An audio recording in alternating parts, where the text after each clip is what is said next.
So good evening. It is 6 o'clock. I'm calling the Select Board meeting to order. It is Thursday, December 1st, 2022.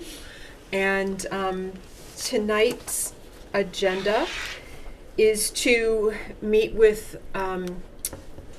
first the Municipal Resources Incorporated, or as we're calling you, MRI. I don't know if that's appropriate or not. And I think this is Alan Gould online. Just if we can introduce ourselves so Alan knows who, maybe, I don't know. Can you see the room? I don't know if you can see those, but. See the podium fine. Yeah. Are we No, we'll facing probably that? the camera's that way. It faces that way? All right. Right? I don't know. I don't know. I think we can introduce ourselves. Yes, but then he might not remember. So, Leah? I'm Leah Whiteman. I emailed you originally, and I think I met you a few years ago when we were working with you for DPW, I think. Sure, absolutely, yes. Hi, I'm Lyndon Nichols. And, yep, Carol Benoit. Thomas Galvin. Hi, sir. Gary Kelleher, interim town administrator. And Lucky you. we're all set, we're going. So, not present tonight is Skip Clark. He may or may not come. I think something may have come up. And the other that we typically have is the person that you've been working with, Tamika Murphy. She is on Zoom with you. And so I guess we're all set. Whenever I'm going to give you the floor and let you direct it. Well, thank you, and thanks for accommodating my need to do this by Zoom tonight. Just could not be there given my schedule. And unfortunately, two of the people that would be on the team to do this, they're actually in Westford tonight doing final interviews with the select board there for a town administrative recruitment. Somehow I lost all of you, but that's okay. Can you still hear me? Yes. Okay, great. So, the conversation I had with you folks, and I did send out some literature that I hope you have. It's kind of an overview of our processes. So we offer what we call a comprehensive process, which is everything beginning to end. If there's a screening committee, selection committee, whatever you call it, involved, includes a background and a 1-year guarantee. But we found that for smaller towns like yourselves, the population under 10,000, our what we call our recruitment assistance service is kind of the sweet spot, and that allows us to do everything that we would in a comprehensive background. But in a comprehensive recruitment. But because the pools are relatively small now, we charge by the hour, and typically an assistance service costs about half the amount that we would charge for the comprehensive. And again, the service is virtually the same, except you pick and choose what you want to do. And if there's not a screening committee, if it's us working with the Board of Selectmen, that obviously makes it less money. So those are the two services we offer. And I'll just run through them quickly. And so typically, the first thing we start out with is drafting an ad. And sometimes we need to talk with the select board before we do the ad. Sometimes we're able to proceed without that. And then we do the interviews of the select board so we can do kind of a community profile. Put that out there so that we understand what the challenges are in the community. And that the prospective candidates get to understand about the community if they don't already know about it. So we place the ads, we receive and acknowledge all the resumes. We directly recruit candidates into the process because at any given time we have a couple of these going in Massachusetts and a number in other states. We have a really good pool of people that potentially might be a good fit for you folks. So we actively source those folks. We score the resumes, we rank them, and then we like to send out essays that are based on the things that we found out from you folks that might be important to you folks through those interviews we do with you. Typically, those are just over the phone interviews with you folks. We review the essays, then we do a little preliminary background screening, kind of open source stuff, in preparation for our phone interviews. And then one or two of us does phone interviews with the top tier of candidates. In these pools, it's generally maybe 8 or so people. And then we're ready to work with, if you have a screening committee, or if it's going directly with the Board of Selectmen, we prep those groups. We can, turn the candidates over to those groups. We can facilitate those interviews, whatever it is you'd like from there, and we can complete a comprehensive background investigation on the candidates. We can help negotiate the terms of employment and all that. So that's pretty much the full menu. So in a comprehensive recruitment, we do all of those things, and it includes the background. In a assistance service, again, it's like half the price, and you can get all of those same things. And I've never seen one of those come out for more than $6,500. So that's a pretty efficient way to do it. Thank you. If Yes, I'm- please, just ask questions. Alan, it's Leah. Can you just highlight the main difference between the comprehensive and the comprehensive recruitment and the recruitment assistance? Is it kind of if you can highlight the main difference.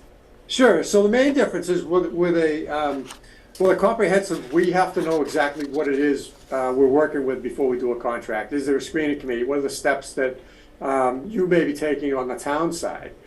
So other than that, the main difference is there's no 1-year guarantee with the comprehensive, and the comprehensive includes the comprehensive background investigation, which if you take that under the assistance package, it costs $1,500 as an option. Thank you.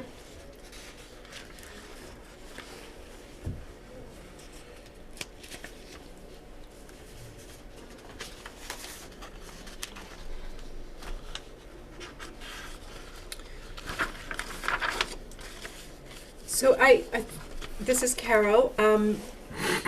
Did I hear you mention that there aren't a lot of candidates right now? Well, I mean, we've been in business for 35 years. I've been doing this for 14 now. I've been managing the company. And so back, 14 years ago, 12, 14 years ago, we were seeing 100 candidates for a process like this. Now, typically, it's under 25.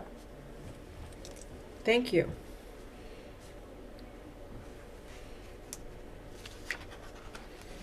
Do you find that the candidates, it's Tom Galvin, do you find that the candidates typically are local or from a distance away?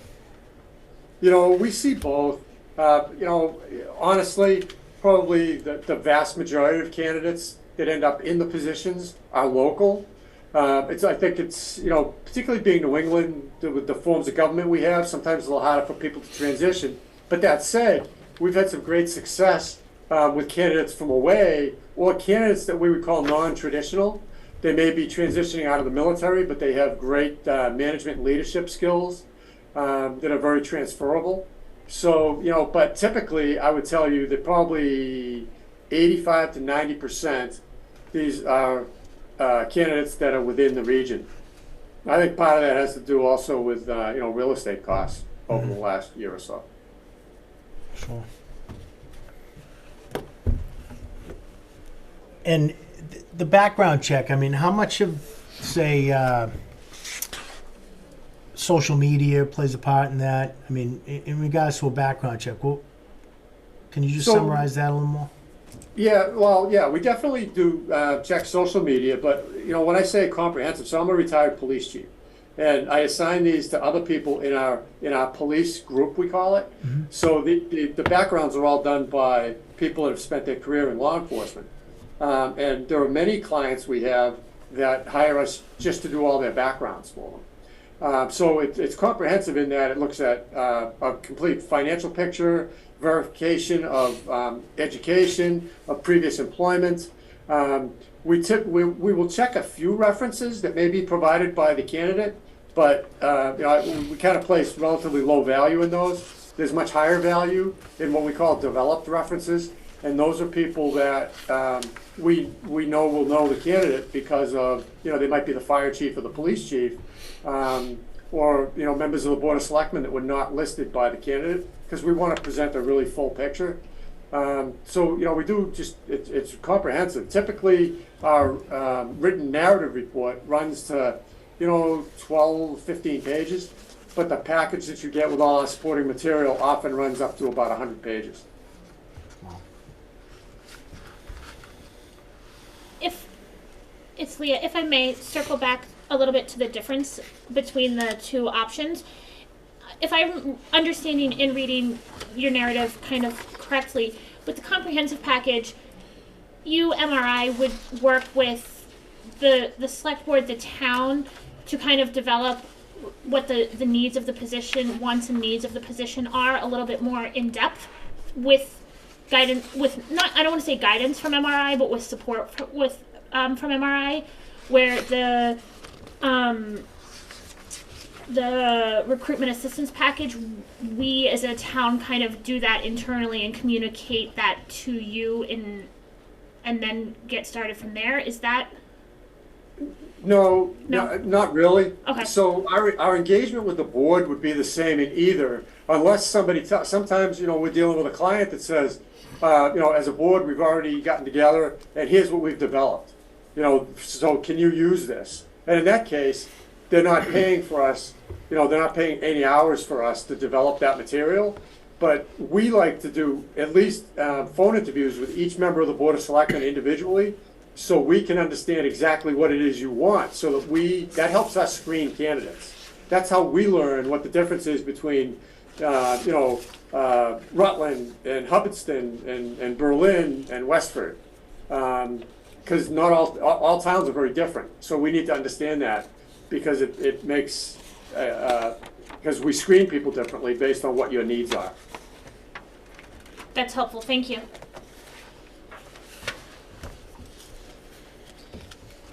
And I know when I had reached out originally, and in the packet here, it says that the recruitment kind of from start to candidates being presented is generally 60 to 90 days timeline.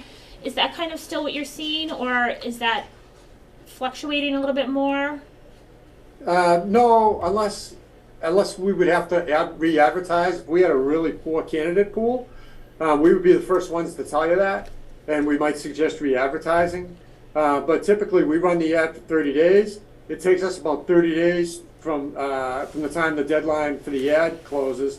It takes us about 30 days to do to get the essays out and back, to do our preliminary screenings, and to do our phone interviews. So at about that 60-day point, we're about ready to turn names and/or people over to the town for the next step of the process, which can be with a screening committee, a search committee, or directly with the Board of Selectmen. And again, we can facilitate those interviews too. That's not an issue. So that's what our timeline is based on. It takes, from the time you make a conditional offer, we get it back. If you want us to do a background, we get the candidate questionnaire out to the candidate. From the time they get that back to us, it's a rather intrusive document, I'll admit. From the time they get that back to us, which usually takes a couple of days turnaround, it takes us about 2 weeks to do the background. And during that 2-week period, we are negotiating with you folks with the candidate, or if you don't need us, you're negotiating with the candidate and you're just calling us in for help as you need it. And then, you might have to figure about 30 days that they would have to give notice. So typically, you would have somebody in the seat, we would expect within, that 3 to 4 month period, depending on how much notice they had to give. Okay. And for you, MRI would be working for the town, obviously in facilitating with the candidates, but your primary goal would be to work with the town and help meet the town's needs within the town's constraints. Is that? Right. We don't have any relationship with candidates, Okay. Other than the fact that, we build a database, because in every recruitment there's only one that's the right fit for a particular community. So that means there are one or two that were really good candidates, but they might be a better fit someplace else. So yeah, we don't have any relationship with the candidates, other than, we treat them professionally, we treat their resumes in confidence. So that's the only relationship we have with the candidates.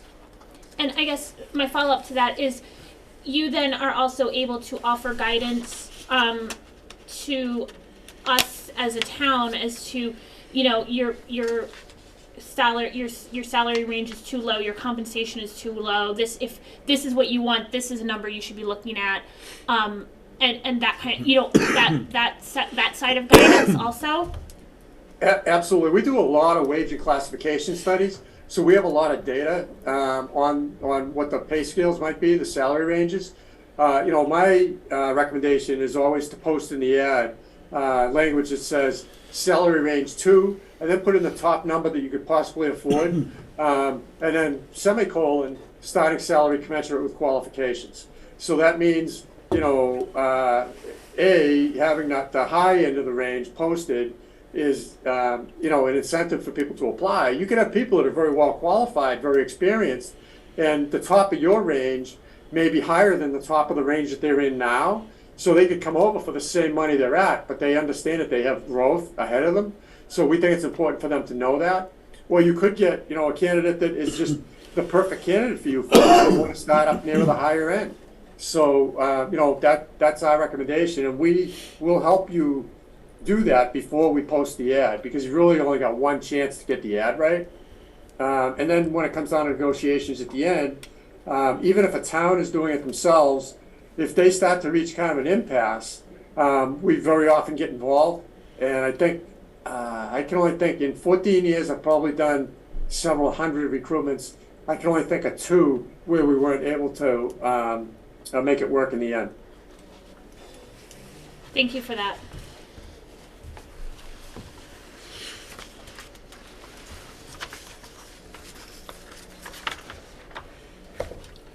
So this is Lyndon. So do you have a list that you could provide of like recent communities that you've worked with? And Yeah, absolutely. I can't give it to you right now. It's really lengthy, but I can certainly send that to Tamika. We could send you the list of our references for all of New England if you wanted to.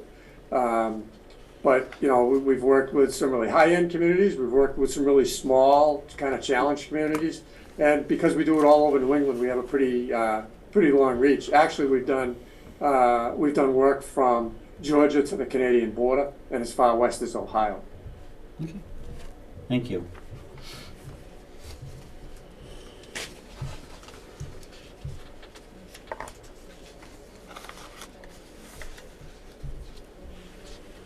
Alan, if I may, it's Gary Kelleher. I'm just looking at interested, I guess, in lack of a better term, for the essay questions. I would assume that, because it says special interest to the town, that you certainly consult with the Board of Selectmen to compile those essay questions. And do they have any input for those questions? And would they see the final question that you submit and also the responses prior to submittal of the semifinalists? Yes. So here's how that works. Through our interviews with you folks, we would kind of begin to get an understanding of what the challenges are and what you might be looking for. I mean, in some places you need somebody that's really strong in finance. In other places, that really doesn't matter. In some, because they might have a really good finance person. In some places, it's capital projects. It's all kind of different things, different challenges for every community. So we would draft some essays that we think would help us all understand these candidates and how their experiences and their training and education may relate to what the town of Rutland needs. So we would send those draft essays to you. The only thing we typically ask is that you review those not in public. And there's a couple of different ways we can do that, because very often if you talk about them in public, you're going to telegraph the answers. So if a candidate was watching, they just in your discussion of potential questions, you might be telegraphing some answers. So you get final approval before they go out. And then before you do your interviews, we would prep you for those interviews. Like I said, most often we facilitate the interviews. We come and we facilitate the interviews. We prep you on what you can't ask, what would be a problem. And we provide you, a week to 10 days in advance, the cover letter, the resume, the essays, and anything we think you should know that might be of concern that you need to make sure that you folks get an answer to too. We probably already know the answer to the question because we would have discussed it with the candidates during the phone call. But sometimes the candidate may have issue, and we would want to make you aware of that so that you could get an answer directly from the candidate. Thank you. And if I think based on the email kind of that we had originally, and then looking at the packet here, the comprehensive recruitment typically costs between 9,800 and 10,000, and then the recruitment assistance is kind of a la carte up to, I think the number I heard from you was kind of has maxed out around 6,500, 7,000. Is that ballpark numbers? Yeah, the only thing I think that wasn't correct was, a comprehensive typically starts around 9,800, and they run up into over 20,000. Okay. Yeah, so, an assistance, again, I do dozens of the assistance packages, and I haven't seen one go over 6,500. Okay. Thank you. But just so that I know that, so if it doesn't go over 6,500, so let's say 6,500, but if we wanted to do that comprehensive background, that's another 1,500. Correct, yes. Correct, okay. Well, yeah, but so when I say I haven't seen one go over 6,500, that includes that comprehensive. Oh, okay. So typically, it would be about, it could be up to like $5,000. And then the charge for the background would be an additional 1,500. So that, that tends to be the sweet spot. Typically, it's about half the cost of the comprehensive. So what does that allow you to do? You could go through this and you could say, oh, we want you to do everything you would in a comprehensive. And it would come out less than a comprehensive because we don't have to build in margin in case there's some kind of a do-over at some point. That almost never happens. I can only think of one where we had to actually use the warranty. And we have to kind of make sure that we're going to cover, in case we got a whole bunch of candidates, we have to make sure that that's covered. If we're doing it by the hour, it's just so much more efficient because, that's just the way it works out. You only pay for what you're getting.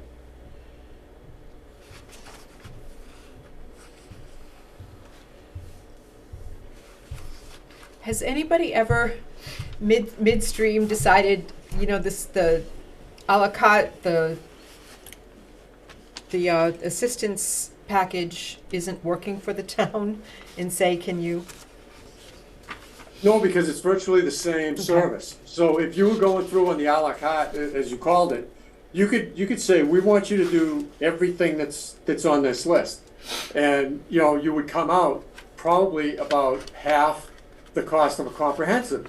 Now, I can't give you a price on a comprehensive because I don't know, that there's not an RFP that we're responding to. So I don't know if you're talking about screening committees. Someplace they require so many visits with department heads and listening sessions with the community. All those kinds of things are time. And we have to charge for the time. So if I was going to bid on a comprehensive, I'd have to know what spec we were bidding on. So, in this case, you're able to see everything that we can do, and, we just do it by the hour. And again, it's just the history of it works out that it's about half the price of a comprehensive. I don't care which we do. It doesn't matter to me. I kind of feel like the lower price one, the service, the assistance that we do is almost more kind of like a public service. For us, it's more about relationships than anything else, and that's why we do so many of them. We've never had anybody disappointed in an assistance package. Great, thank you. Alan, if I may, just because I think I heard you use the word a couple of times, and I believe that word was warranty. Yes. Can you explain that, please? Sure. So if we do a comprehensive, we'll do it again for free, except for the cost of advertising. If the person doesn't stay a year, unless it's due to a health issue, or the board changes, a majority of the board changes, which typically would not happen in a year, but some crazy things can happen. Okay.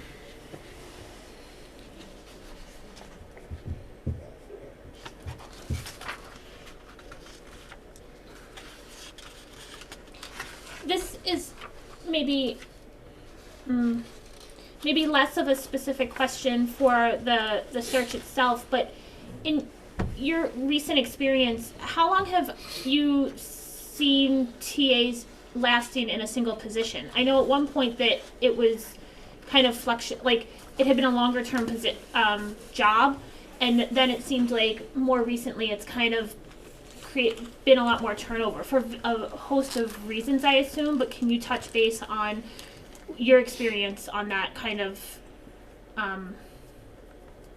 Sure. I mean, we've had really good luck. We've replaced a number of people that served, and you're exactly right. So we've done a bunch of processes where people have served 20, 25, 30, and in one recent case, 35 years as the manager. So it's always hard to follow that up.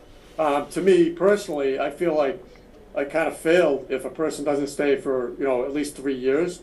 So that's usual. It would be unusual if somebody didn't last for at least 3 years with one of our recruitments. But it's very typical. I mean, I've been doing it 14 years, and there are people that are still in the places where we did those recruitments some 14 years later, 12 years later. That's just going to be their home, and that's what we always like to see. Thank you. I don't know what the national average is anymore. I think it used to be 4.5 years, but I'm guessing that has come down kind of significantly. Thank you.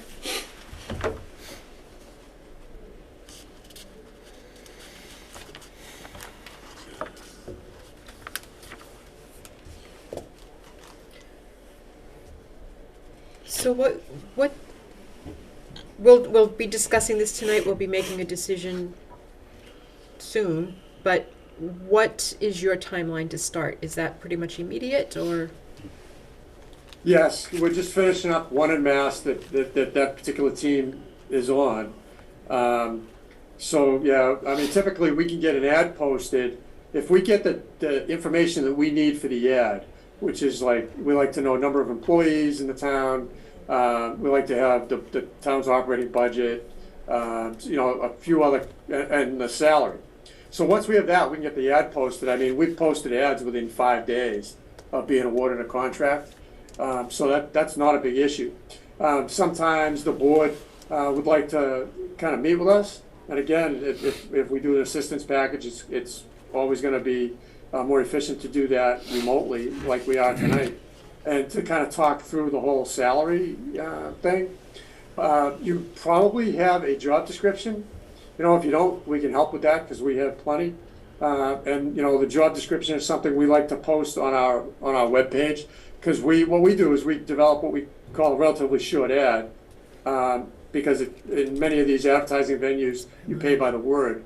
So we do a relatively short ad, gets all the important information out there, and it directs them to the web page that we create specifically for this recruitment, where we would have that ideal candidate profile, a community profile, if you will. When that's developed, it would have your job description, it would have links to your website, and maybe some other like marketing type websites that the town might use to market itself or market the community.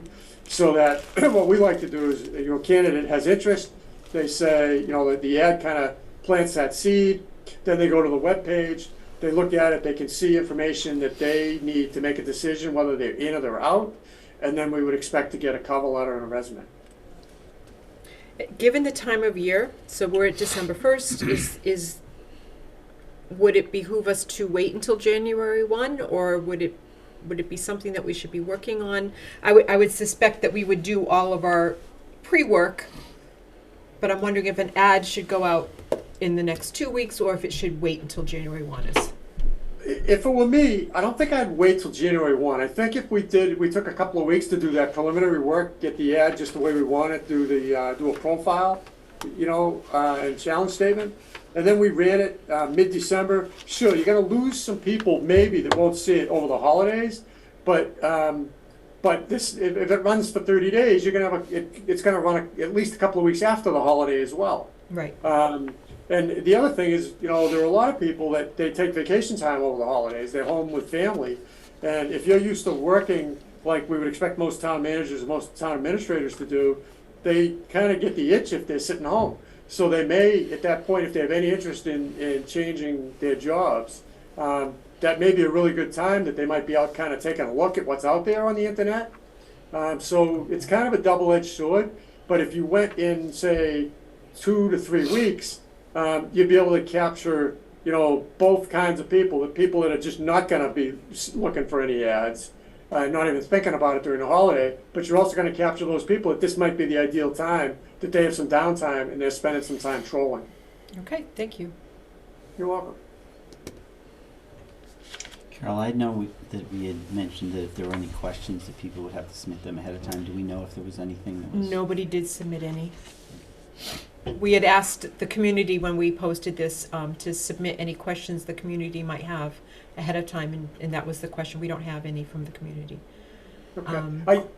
I'm sorry. No, that's okay. I guess my question back to you, and you don't have to answer it right now, but have we missed a question? You hear this all the time, so is there a question that we should have asked you? No, I don't think so. I was just gonna kind of add in that for most of our recruitments, we're able to, or the client allows us to open up an email address specifically for your recruitment, and we ask that you put that in the minutes of your meeting. Maybe run a little blurb about it on your website or in the local newspaper, and it invites the community to submit information to us, to submit input that kind of helps us to understand the community a little more. And we receive that. We keep it confidential because that encourages more people to submit. But it kind of gives us a better understanding of the climate in the community and what might be important to the community. And again, it helps us kind of fine tune our selection process a little bit. And I think it makes the community feel like they've been a little more engaged because they've had that opportunity. And that goes directly to you/MRI and is not funneled through the board or any town departments or anything. So anybody that submits that can feel like it's a direct connection to you anonymously and not funneled through other channels. Correct. So if we had a lot of response, and the board had some interest, what we would do is I'd have the recruitment coordinator who receives all of those and then passes them along to us. She would kind of group similar thoughts together, and then we would use our own language so that no one could be identified, but we group similar issues in the same little blurb, and we give that to you so that you can kind of see what we heard. To kind of pull out the themes or whatever. Exactly. Yeah. That was the word I was looking for, the themes. Yep. Yeah, thank you. Thank you. It's late. All right. Any final questions on anybody's mind? If one of us has a question that we think about in our sleep, can we reach out to you? We could do it through Tamika if you wanted to. Absolutely. Tamika Okay. has my email address Yep. and my cell phone number. Perfect. So either would be fine. And if you'd like, I can send you our list of references tomorrow. That'd be great. I'll send that to Send Tamika. it to Tamika. Thank you. Thank you so much, Alan. I appreciate it. Thanks for your time. Thank Good you. luck. Have a Thank great you, sir. evening. Thank Thank you. you. Nice Thanks, meeting you. Bye.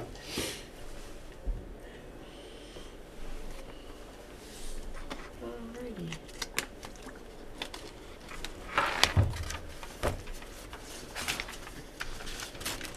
Do, We have time to I was until gonna say, do 7 we o'clock. want Yep. to take a break, or do we want We to can do either or. just initial comments, or do we want to hold initial comments until? I'll just say I was happy to hear that the assistance program it probably will benefit us better to do that, but that they'll still do everything. So I was thinking, you get to pick your top 5 and stick with it. But And we've never dealt with these guys, right? As a town? No, we worked with them to do the DPW recruitment when Gary retired. Oh, okay. And I'm pretty sure that they were involved, I think, as like consultants for the police chief and fire chief recruitments. I'm not 100% sure which cycle through. They weren't I know I don't think for Nick or Seth that they were like involved in that recruitment, but I think that they may have been a consultant resource for those search committees. I don't know for sure. But we though. did use MRI for the DPW. Yeah. I think that was for Joe, though, I think, Right, that was with Joe. That was yeah, Joe. that You was had your when, own- when you retired. We Yeah, used you had MRI your to own run search Joe. committee. When I was hired, you had your own search committee here, and I don't believe you used a consultant. You Yeah, were that- way too young for that. I was like, that was before my time. No, when you retired, we used these guys. Yeah, right, Yeah. correct. Yeah. So one thing that I do want to bring up at this point, I don't want to do it in front of an agency. I found out yesterday that there is a citizens petition for the May meeting to hire a assistant town administrator. So I'm putting that out there so that we can start thinking about if that fits with anything that we're doing. You know, one of my concerns is always, can we really get when you look at the job description, it's a lot of varied things. So is it something, and it is a citizen's petition, so we need to think about it. So there's nothing we can do about it. It's filed with the town clerk. Would be good for us to at least have a conversation about it to see if it's something. And I didn't want to ask, and it would be a follow-up question to MRI or to the other one, you know, if that's some way we're going to, if the town says, yes, we want assistant town administrator, could we, without penalty, snap that second or third person that's on the list of candidates that get brought to us? You know, we rank them for a second, third, or we know in the back of our mind we have a second or third option if we would need to pay a finder's fee or something like that to that person. So that'll be a newly created position. It right? would be, and like I said, it's I mean, a filed citizens petition. Yeah, And- you see the town voting for that. I don't know. So I mean, I think it's an interesting point, and I think it's something we obviously have to keep in mind. I also know the town administrator position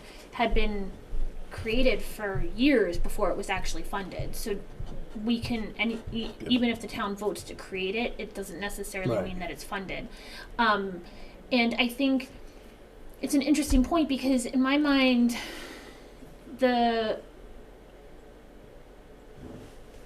would think any assistant town administrator, or if instead we ended up going an HR manager route or something, somehow, that those roles and the strengths needed in an assistant town administrator position may be different than the strengths that we're looking for a full town administrator, especially if it's funded.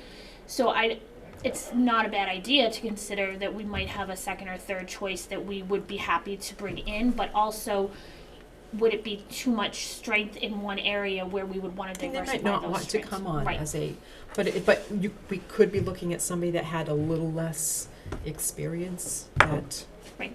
with the right person as a TA, that could, and it would be probably not a long-term stay then. Right. But, you know, and who knows if, you know, we're still new at this TA stuff, so, you know, what works, what doesn't work, and to reassess it. And I know that's something that, you know, we talk about having a TA all the time, and that's not a discussion, that's what we have, but, you know, what are the job roles? What are the tasks? You know, like I said, can everybody do everything really well? And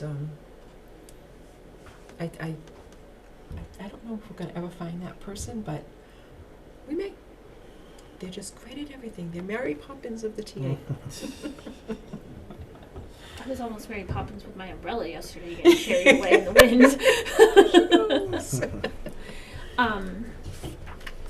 Yeah. So, and we can take a break, whatever you want to do. I just wanted to make sure that, because I knew of this, I learned of this yesterday, I wanted to bring it to the board and obviously now to the public,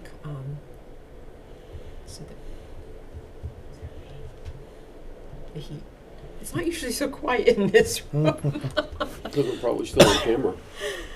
Are we still on camera? Oh, Yeah. Yeah. Oh yeah. That's why. Well, Keep that's why. smiling. Keep smiling. Yeah. Yeah, and I think I mean, this is a little bit of an aside, but still kind of along the same vein.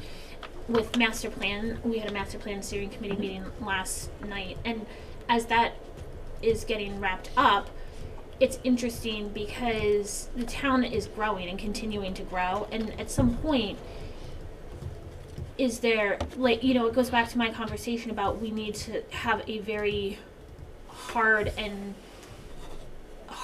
serious look at ourselves and our financial status, and what investments could we as a town make that have a very significant positive return, because we can limp along as we have been and you know continue to cut and cut and cut, or if we can have a push in, we need to do that education and that accountability piece to each other and to the public, but then we have if we make a few key investments that can reap a return, that we actually start to see beneficial outcomes of that money spent, then I think it puts the town on a better trajectory, especially as we're growing and we're almost at 10,000 population-wise. Yeah, so I filled that survey out, and it's really kind of nice that we have this time to talk about things that aren't sitting on an agenda. So when I got to the part where it talked about a recreation center, managed, owned and managed by somebody else, I think, is that the best way to approach it? Having it maybe managed by somebody, but somebody that the town, it's our building, it's our programs. Oh, I don't think it should be. I think it should be managed by us. And so that's why, I think if there wasn't an option, because in parentheses it said, basically an outside resource, but so that I see, and in talking with Tom, way back, is that would be a revenue stream that would be constant, and we wouldn't reap that benefit. We would, if it was owned by somebody else. So if you could bring that back as what I think, and I think Tom just has agreed with the conversation. I thought that there was somewhere on there an avenue to put that it should be town owned, that it should be town done versus external, and I think there's been so much conversation over the years of the town can't afford it, the town has no interest in it, the town. That's not true at all. But I think that, to your point, that it's definitely, so if it's not on the survey, I can definitely bring it back. We've been through so many iterations of that piece. Yeah. So, in it's not recreation. It's not our Department of Recreation that we're looking to build something for. It is a financial revenue stream of people come in and they rent the space and they have activities there, and It it's pays not for a itself. small thing, but I do think it would. I think it would pay for itself. I really do. At the Right. very least, Right. pay for itself. well, and I mean, we know that Holden is working on building field space and everything similar. I assume it's a similar kind of model that at some point it will be open to outside groups to rent and utilize also. And I've been saying for years, if you look at the number of families that are commuting out of Rutland for sports opportunities, I'm all I over mean, the state. Believe me, with two kids. We're all over New England, Yeah. So, I mean, there's a huge need, and then you look at the facilities that you're traveling to, and how many of those teams or groups are traveling very large distances also. So it's not just, but that's a huge. I mean, it's a big investment on the front end. And I think sometimes we can't get out of our own way to see past what it costs to do versus the benefit of the financial benefit as well as the sense of community benefit. And then you think about the small businesses, Center Tree, Dolce Vita, Lads, that Four Corners, that could reap the marketplace, that could reap the benefits of having people in town. The pharmacy, people need to stop in, whatever, One of my confusions has been like you look at Marshfield, and you look at the future soccer fields up around the community center, correct? Aren't those in front of Glenwood? those have been sold off to Rutland Soccer for $1 a year? Yeah. and Marshfield. And this is nothing against the leagues. They do an amazing job. The men and women involved, I was on the Rutland Little League board. They do a ton of volunteer work constantly. They do a great job. I've just never understood as a community why we're giving our land away when there's such a demand. And I think as a community we can benefit, all of us, you know. And I don't understand why we just kind of, you know, and this isn't anything against those leagues. Right. I think we could use that to our advantage as a community. The demand is there. Let's try and figure it out so that everyone can benefit from it and not just, you know, certain leagues or whatever. Right. That's my philosophy on that. I just, and as far as the kids, the after-school programs, I mean, they're not going away. Right. They more and more and Yeah, more we and need to more and more. increase There's no capacity. space. There's no storage.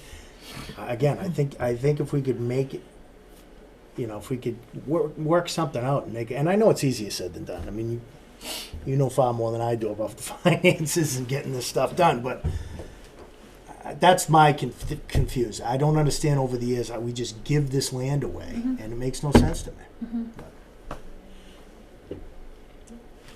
I think it's I may be totally wrong. I think some of it's a remnant of a small town growing. Because I was surprised when we moved from suburban Boston that it was individual groups and not the town in charge of Rutland Rec, of right, the sports. right. And I think that some of that was just when the town was so small, the rec department didn't. I mean, even now we're not that small of a town, and the rec department doesn't have the capacity to do all of that right We don't now. even have a full-time employee. Karina's Right. part-time. Right, and so I think that some of that is just that those growing pains Sure, of it's always absolutely. been this way, and we can't. You know, I also think that it would be beneficial to have meetings with, or a meeting with like Little League and soccer, and even I know like Wachusett football and cheer aren't Rutland specific, but in lacrosse and They have no fields, though. right. And Holden's pretty much already told them no. Right, and even some of the ice hockey teams and stuff that have been looking for Yeah. space. I know years ago one of the lacrosse groups was looking for field space and everything. And again, those are private groups that are looking for space, but to start trying to have those conversations and Well, I had a long conversation with Jonathan Miller, and Yeah. those guys want to work with us. Right. I know sometimes it comes off like we're button heads, or not we, but from monitoring it from years past, there was a Yeah. lot of button heads over that. But they want to work with us. So what's best for baseball? What's best for softball? I mean, the girls. I want to see more money poured into softball. yeah. I feel like a lot of the money goes into baseball and not into softball. I'd like to see more of that. And you know, I don't know soccer at all. Again, my kids don't play soccer, so I Yeah. don't have a relationship at all with the soccer programs. But I'm sure they feel the same way. And we know even basketball's been huge. You know, Basketball like Karina is talked about there's it. tons of teams. Yeah, So yeah. I think that there's, but again, circling back to the TA, assistant TA, and everything, I feel like TA, we have a broad list. We want the Mary Poppins, and then if we were looking for an assistant or something, that maybe they're a little bit more, then we have the option to find someone with a smaller set of strong skills versus a wide variety of, Mm-hmm. I don't know. I'm gonna use the men's room before we start up. Watch out for those trees. I know I came in through the. Yeah, they wouldn't let us in though. Oh, that's I right. wasn't even sure if they. Don't go in that door. Hi. Hi there, how are you? Excuse me. We looked on the television monitors, we saw you was just... Yeah, we're just gonna take a restroom break. We were talking about you. Go ahead, continue. Yeah, that'll go on for a while. How was the drive? Because I left Worcester, and Worcester was like a parking lot everywhere. It wasn't, actually, it wasn't bad from Worcester, it was, of course, I came up from Plymouth, so, That wasn't good. you know, it's a long way.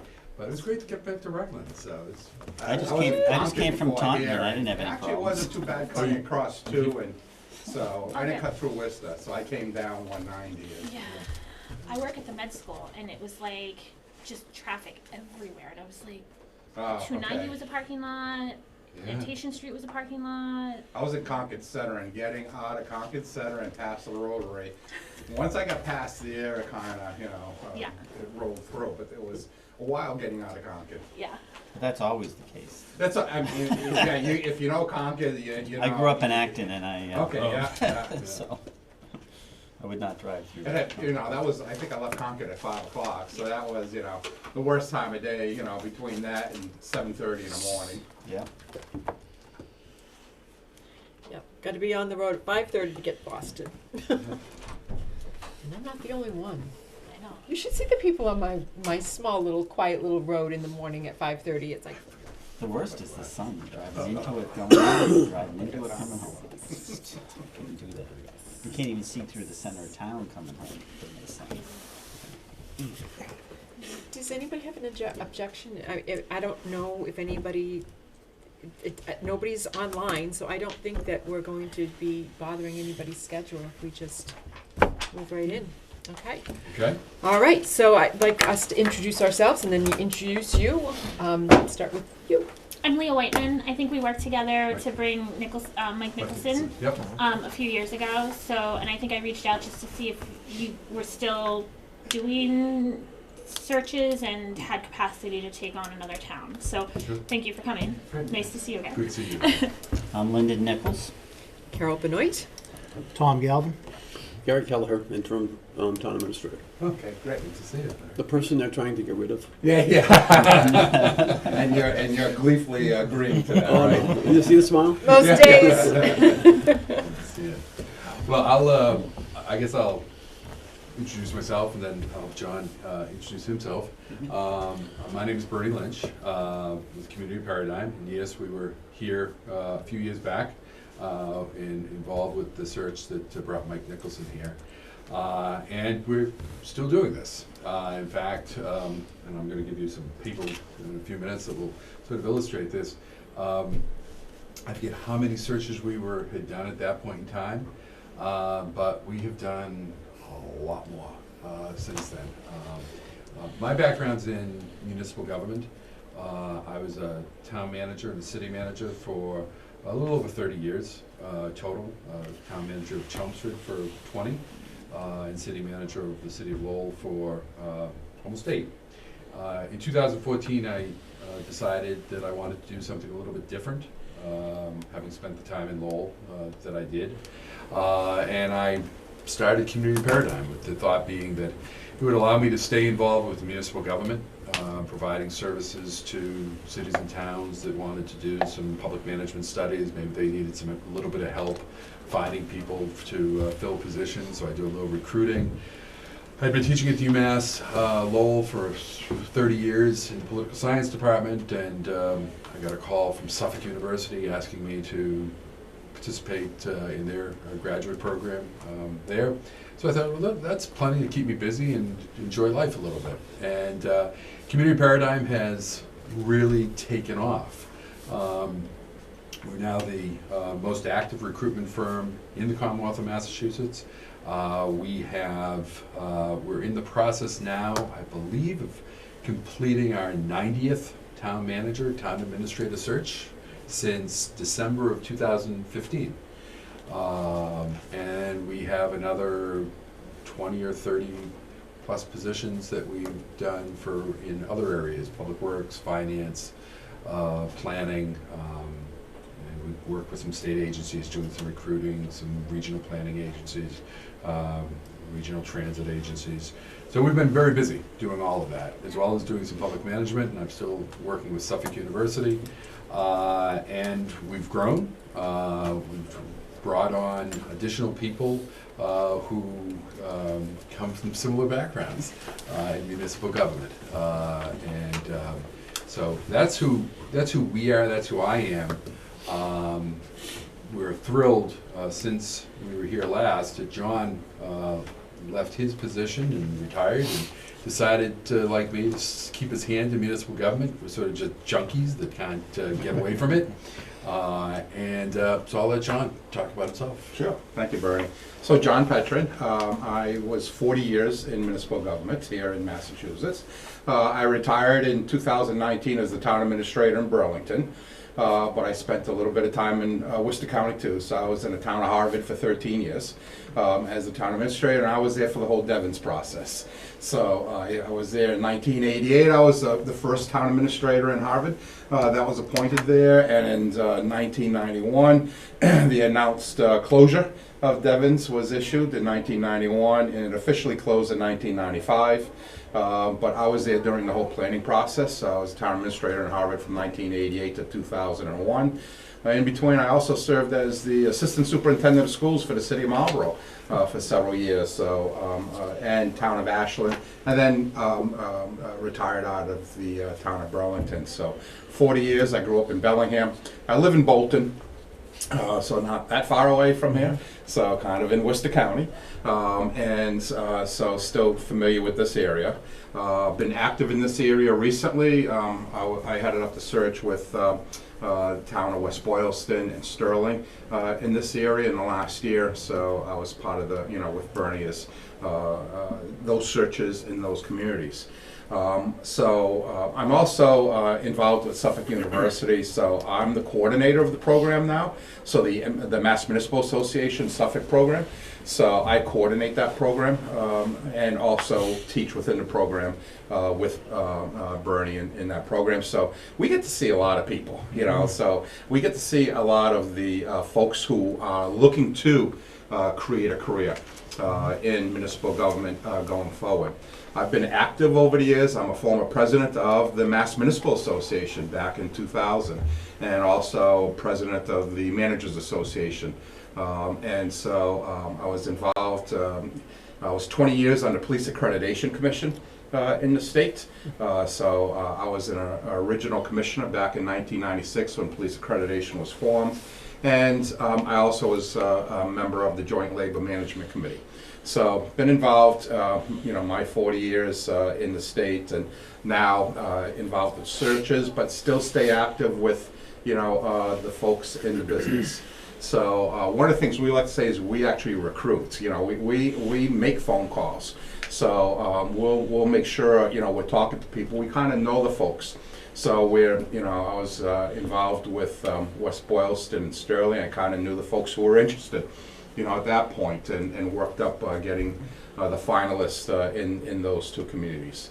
So we'll work with you, on the process. And again, I'm fairly close, so it's less than a half hour, drive from Bolton to here, and spend a bit of time in West Boylston. Got a couple of restaurants I enjoy there, and a bakery, so I love gelato, so, over there. So, I spent more than my time there. But, that's my background involved. So as far as, John kind of certainly raised an important point about what we do in terms of the active recruitment. I want to give out, actually, if I could, I have two documents. This is our approach that we'd be using. It has a timeline at the back that would give you some a sense of, I'm going to use that as sort of a guide to sort of talk about how we go about doing this. And then if you weren't bored enough listening to John and I talk about what our backgrounds, here it is in writing, as well as other members of the team, and all the projects that we've worked on.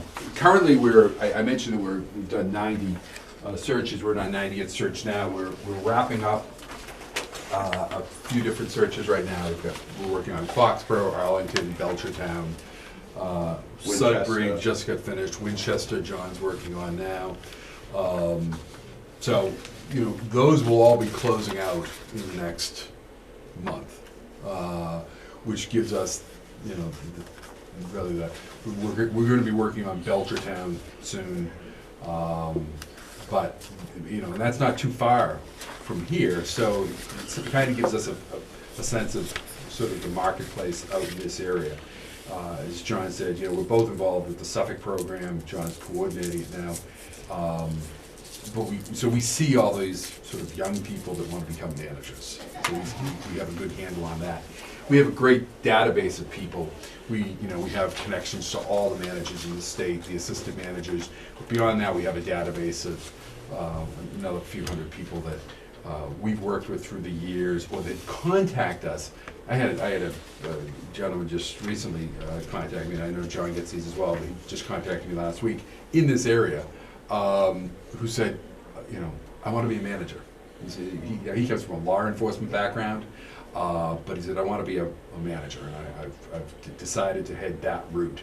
So we gather that information. So when these positions become available, we're able to reach out and say, okay, here's a job for you. We're working with Rutland. We're working with Foxborough, and are you interested? And we'll talk about the community. We'll talk about, and we match them up. If you need a particular skill set, we're going to be looking for a particular skill set for you. It's not just going to be anyone that wants to be a manager. So we try to, we see ourselves almost as matchmakers here. We'll find you people that we think will be helpful to you. So I'm happy to talk a little bit more about that. But in terms of our process, Leah, I'm sure probably remembers this, that we went through it. Tom, you were on. No, you were on all the time. Okay, so what we do is we come in, and we will talk to all of you. We want to know from you what you're looking for from an administrator. What are the priorities? What's the style that you're looking for? What are the skill set that you think is important? The experience. What are the issues facing the town? Now we've got some of that already because we've already done some work here. So we have some sense of the history of the town, the organization of the town. But you're the ones, as the chief executive body of the town, that really has to drive the type of person that the town of Rutland needs. With that information, we generate a position statement, position profile, that we think is a useful, and I always say this, we think it's a useful process just to go through. If you weren't even hiring anyone, we could walk away.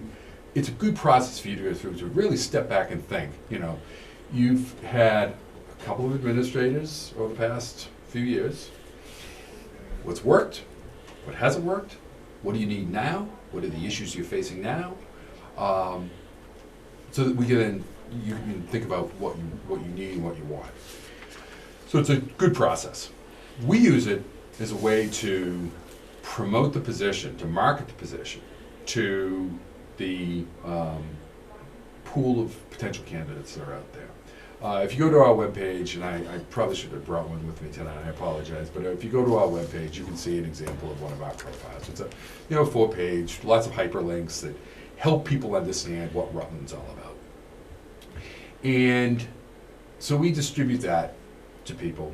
We post the position in an assortment of places. We reach out to that database that we have and try to bring in candidates for interest. We then assess those candidates that apply against what you've identified as being the ideal candidate based upon the preliminary work that we do.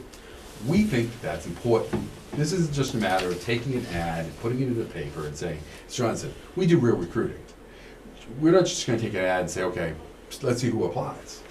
We want to know exactly what you want, and then we want to find people that match that. That whole process takes the first part of the process takes about 3 weeks, thereabouts, for us to do that work. Then we hit the marketplace. We believe the position should be out there in the market for about 4 weeks. That gives us time, that gives people time to apply. It never fails. We will get half a dozen people that apply within 2 minutes of the deadline, and a couple will apply 2 minutes after, and we'll put them in. And then we go through a process of reviewing those and saying, okay, who's good, who isn't good. Now, what I've given you in this approach is a couple of options. One option that I believe last time we were here, I believe we came in with the candidates for you. We went out, we found candidates, and we used a professional panel to interview candidates, and we brought in candidates for it. That's a little bit faster process. Carves a couple weeks off of everything.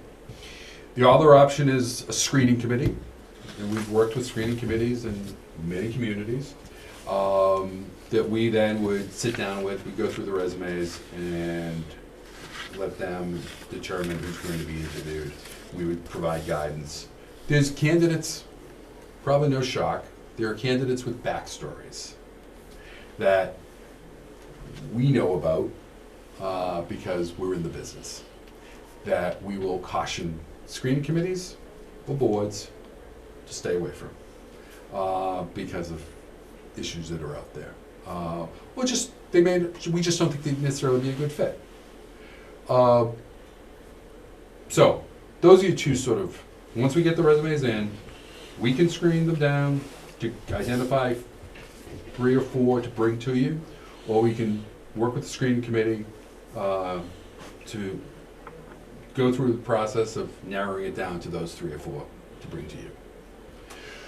Once we get those 3 or 4, something else that we do that I think is somewhat unique, that profile we do is others do it.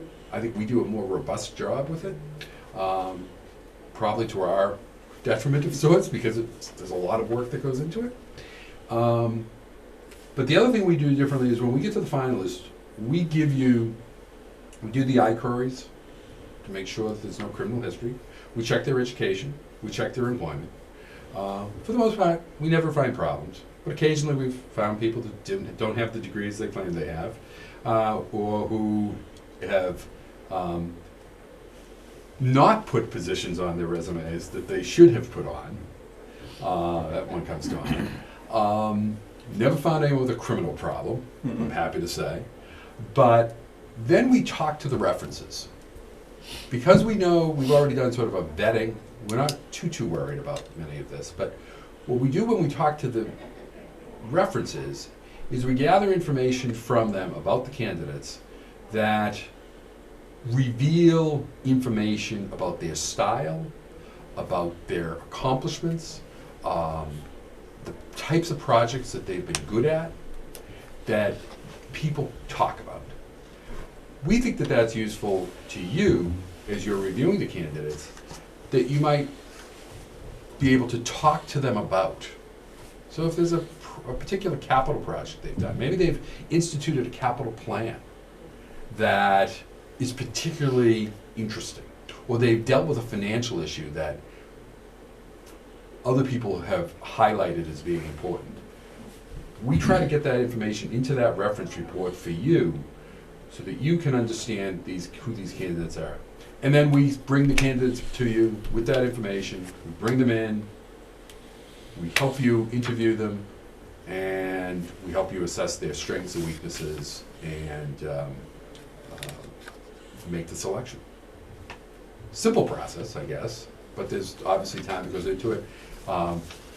And we think using a recruiting firm, we like to think we're the best at it, obviously, but using a recruiting firm is very useful because you're out there finding people, you're a resource, we'd be a resource for you to talk about issues, but also a resource to the candidates to understand what Rutland's all about. That's very important this day and age, is on the candidate side. I spent 2 phone calls on the way here dealing with finalists, they're concerned about staying in the process. They haven't been announced yet as finalists. They are being announced this weekend, in another community, and they both have some concerns. So I've spent, time with them just talking through the concerns. Here's what I'm hearing, here's what I believe. And things arise, so, people just get concerned. And in this day and age, it seems like it's more than it was 20 years ago in what we do. So I always say ombudsman. I always consider myself an ombudsman in this process.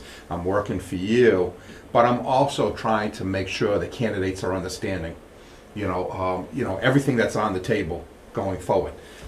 It's gotten difficult, so they just want to make sure that they're coming into a situation where it's good for them as well as good for the community. Yeah, and that's There are rumors that swirl around candidates. Some are true, some aren't. We try to help the community understand those. There are rumors about communities that impact the pool, and we.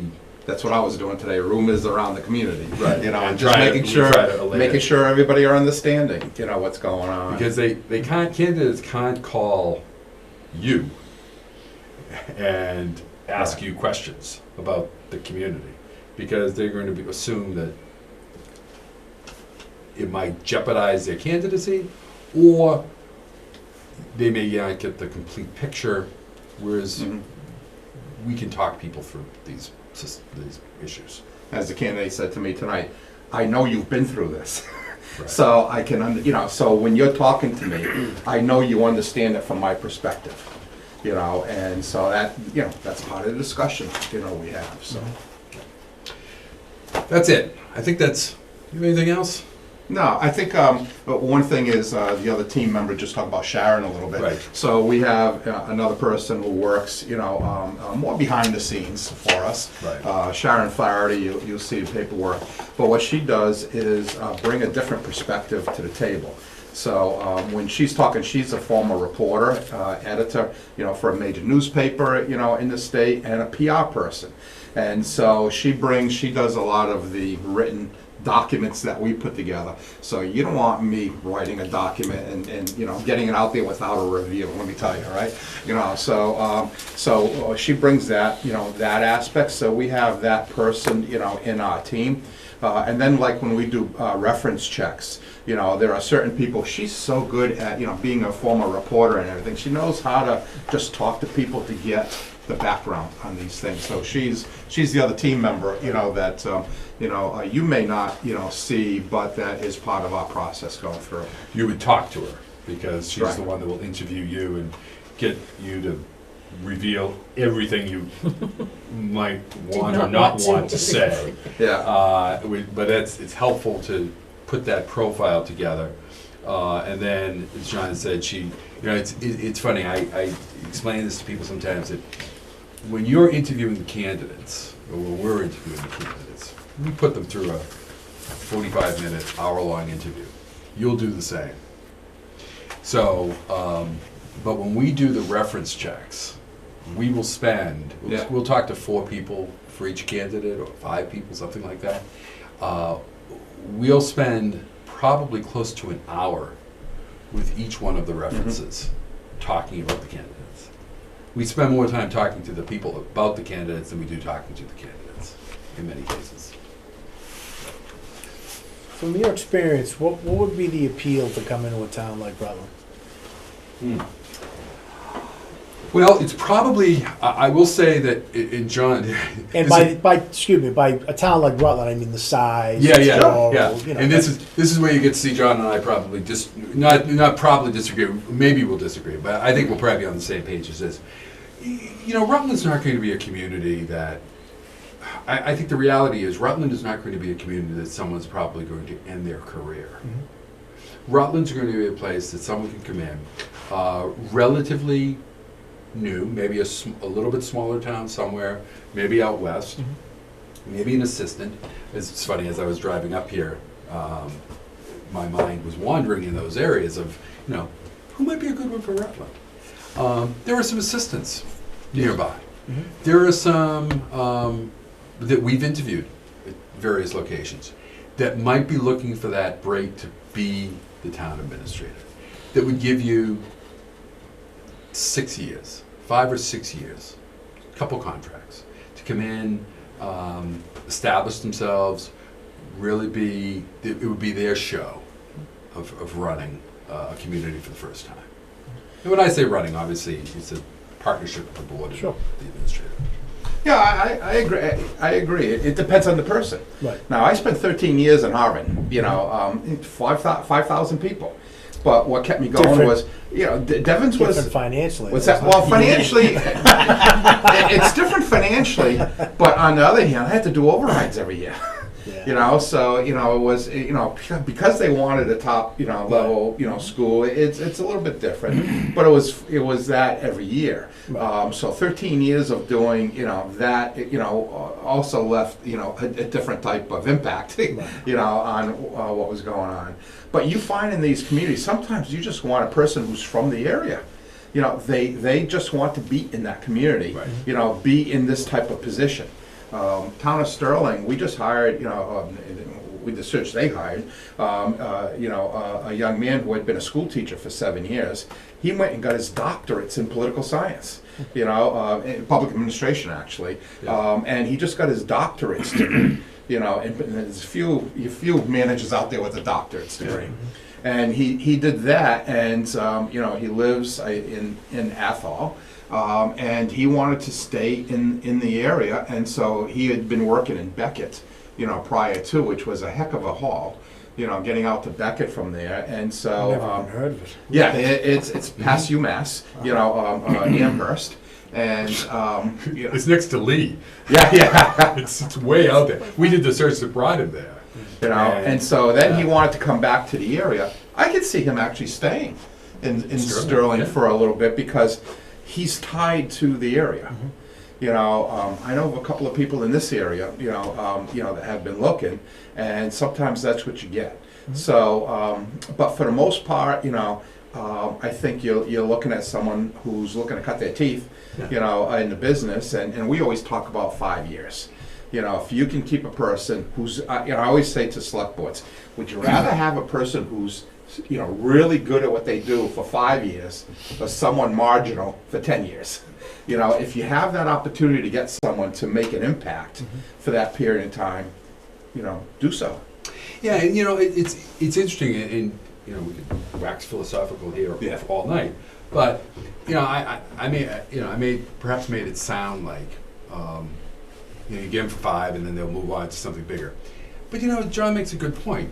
The 13 years that he spent in Harvard, or Bill over in Sterling. Yeah, there are people, quality of life. That's a whole, if there's anything that's come out of the pandemic, it's people's interest in just quality of life.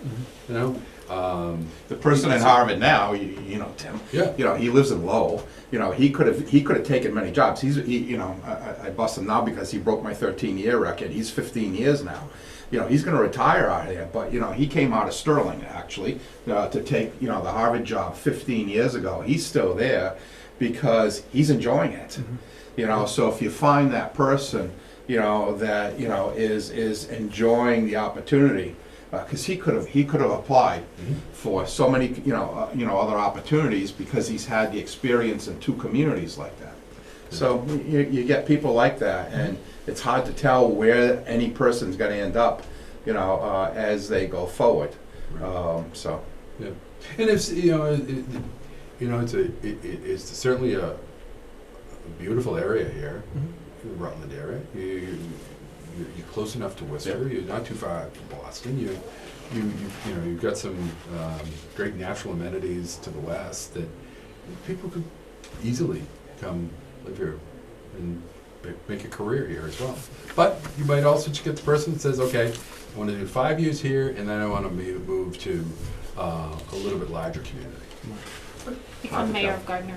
Or become no more people becoming mayors. That was an unusual situation. Yeah.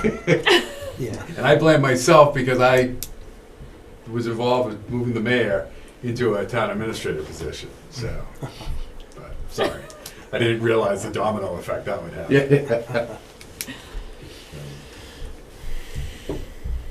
That kind of was a little bit of my question, kind of realistically, what are you seeing in the industry as far as longevity and expectations in a position? It's still, the 2/3 of the communities in Massachusetts have turned over in the last 5 years. Staggering number. It's almost 40% in 2 years now, with what we're seeing right now. And so it's all the baby boomers retiring and then the churn that happens as a result of that. So it's hard to say exactly how long people are staying now. The standard or the average, I think, is still about 7 years, 7.5 years nationally. But that's the people who are 20 years and the people that are 2 years, right? That's the unfortunate way that averages work. We don't grab too much information out of that. But I would say that most people are probably staying that 5-6 years in most places. I mean, you might just get, it might be someone that just stays 4 or something. I'll tell you, we've been doing it since 2015. Most of the communities we did back then, most are still there in their communities. So they've been there 5-6 years. We're starting to see a little bit more movement now. I thought your question might be going towards, has the market gotten any better? I would venture to say it is getting better for communities. We've had some really good pools of candidates. Now you never know what's going to happen, but we've had some very good pools of candidates. Sudbury did very well. Carlisle did great. Yeah, Carlisle, Boxborough, Yeah, you know, in that area. Not, you know. Are you seeing, if I may, a mix of kind of younger, kind of coming out of college and mid-career, career changing, moving places? Is it just out of curiosity? You know, like because I think a few years ago it was a lot of either career changers or kind of retired early from a career and then they've transitioned to administrators. Well, going back, I think years and years ago, it was, you know, maybe this goes too far back, but it was all people, you know, 2 or 3 years out of grad school that were taking positions. Back when we started, right. there were so many new positions. A lot of towns did. I was the first in town of Harvard, you know. So a lot of new positions where, you know, coming out of grad school, you could become a town administrator, you know. Yeah. What we're seeing now is a lot of communities in the last 10 to 15 years have created analyst positions.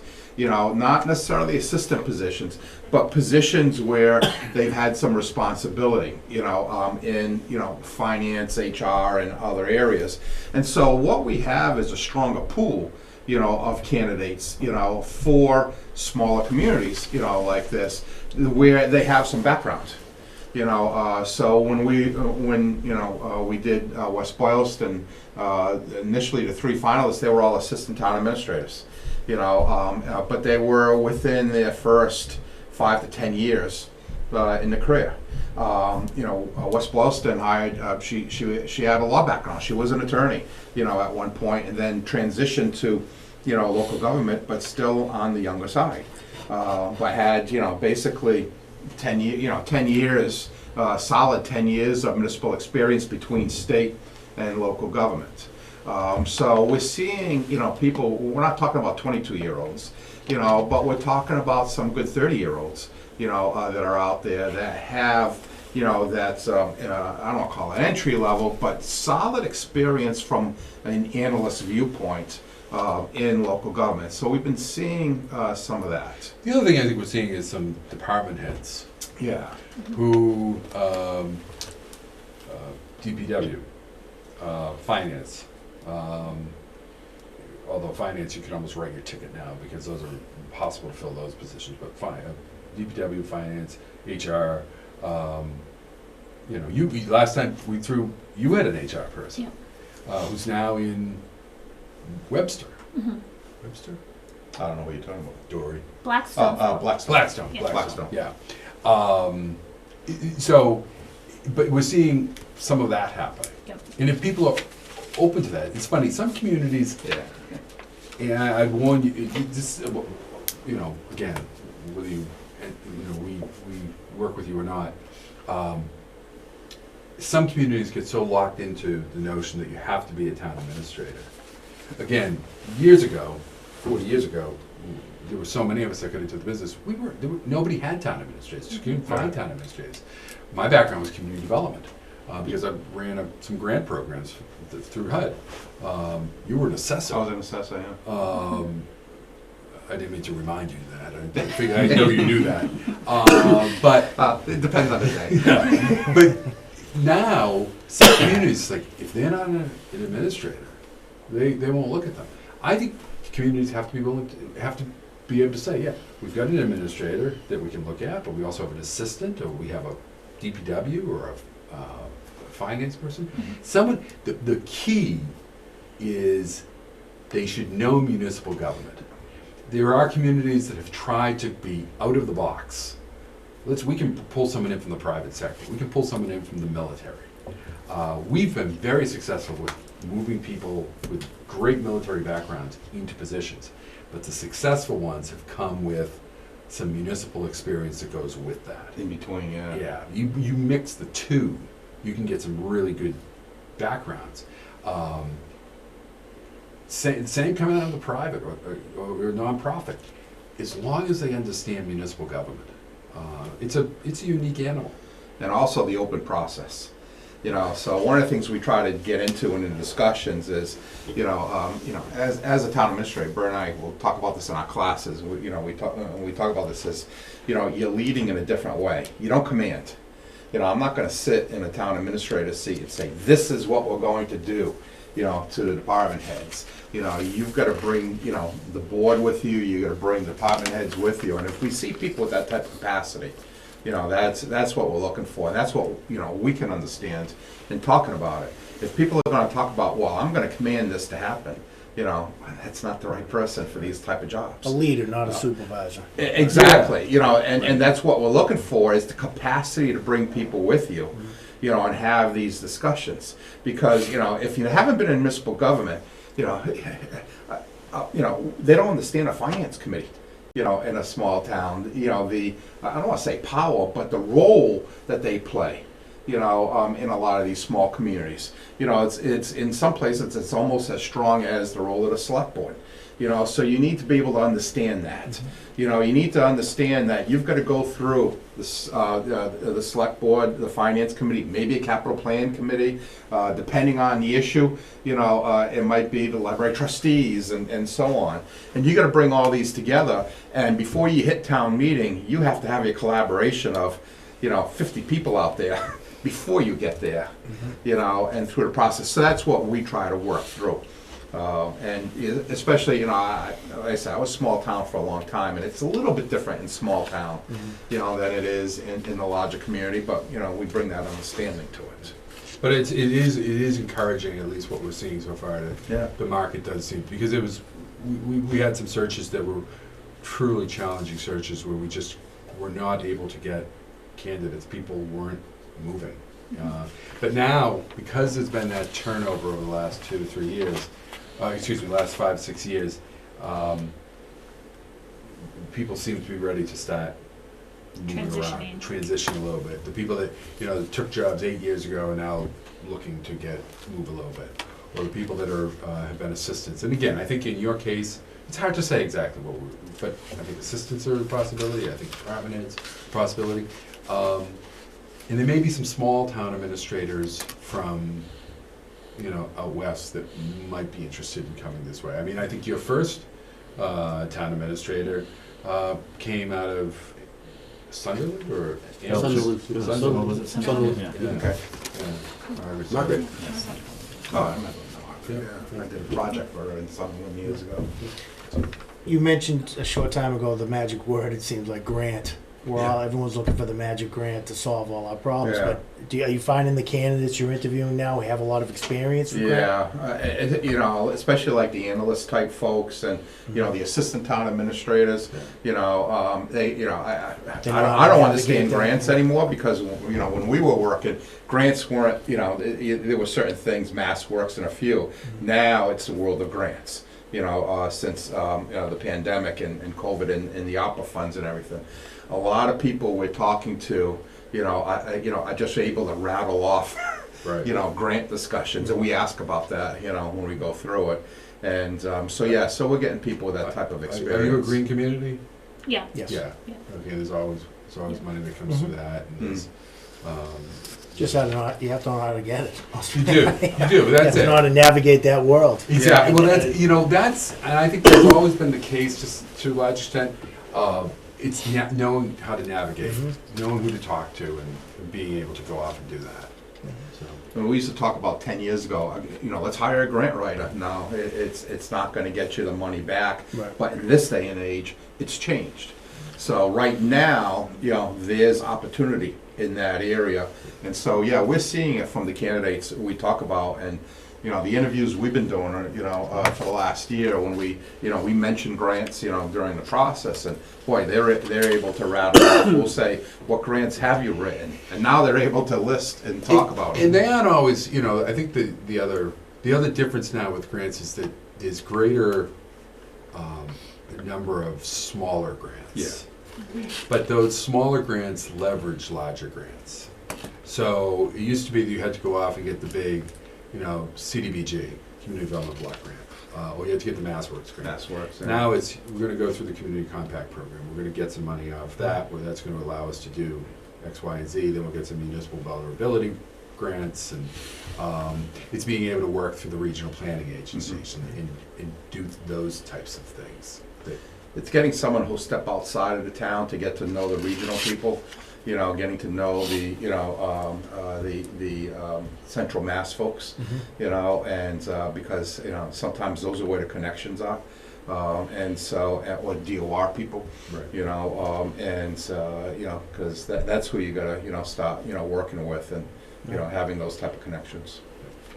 And just, the downside of having grants, though, is now you need a grant manager, because you can't just take all these in, you need to do all of the paperwork and tracking Right. and all of that stuff too. So it's probably a great problem to have, but it does, for a small town, Right, so you have that's to, another position that you need to start thinking about too. Correct. Yeah, and, or at least looking at how you're gonna do it. And Right. maybe you use a contractor, you know, to do some of that. I think there's, and that's what this person should be doing, is looking at all the way through. It's not just writing the grant, then getting it. Right. You're making a very solid point of who's doing the paperwork in the end.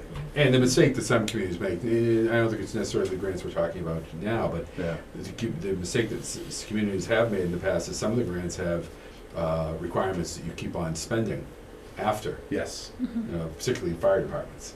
And, you know, it's great to say, I got enough money to hire 4 more firefighters.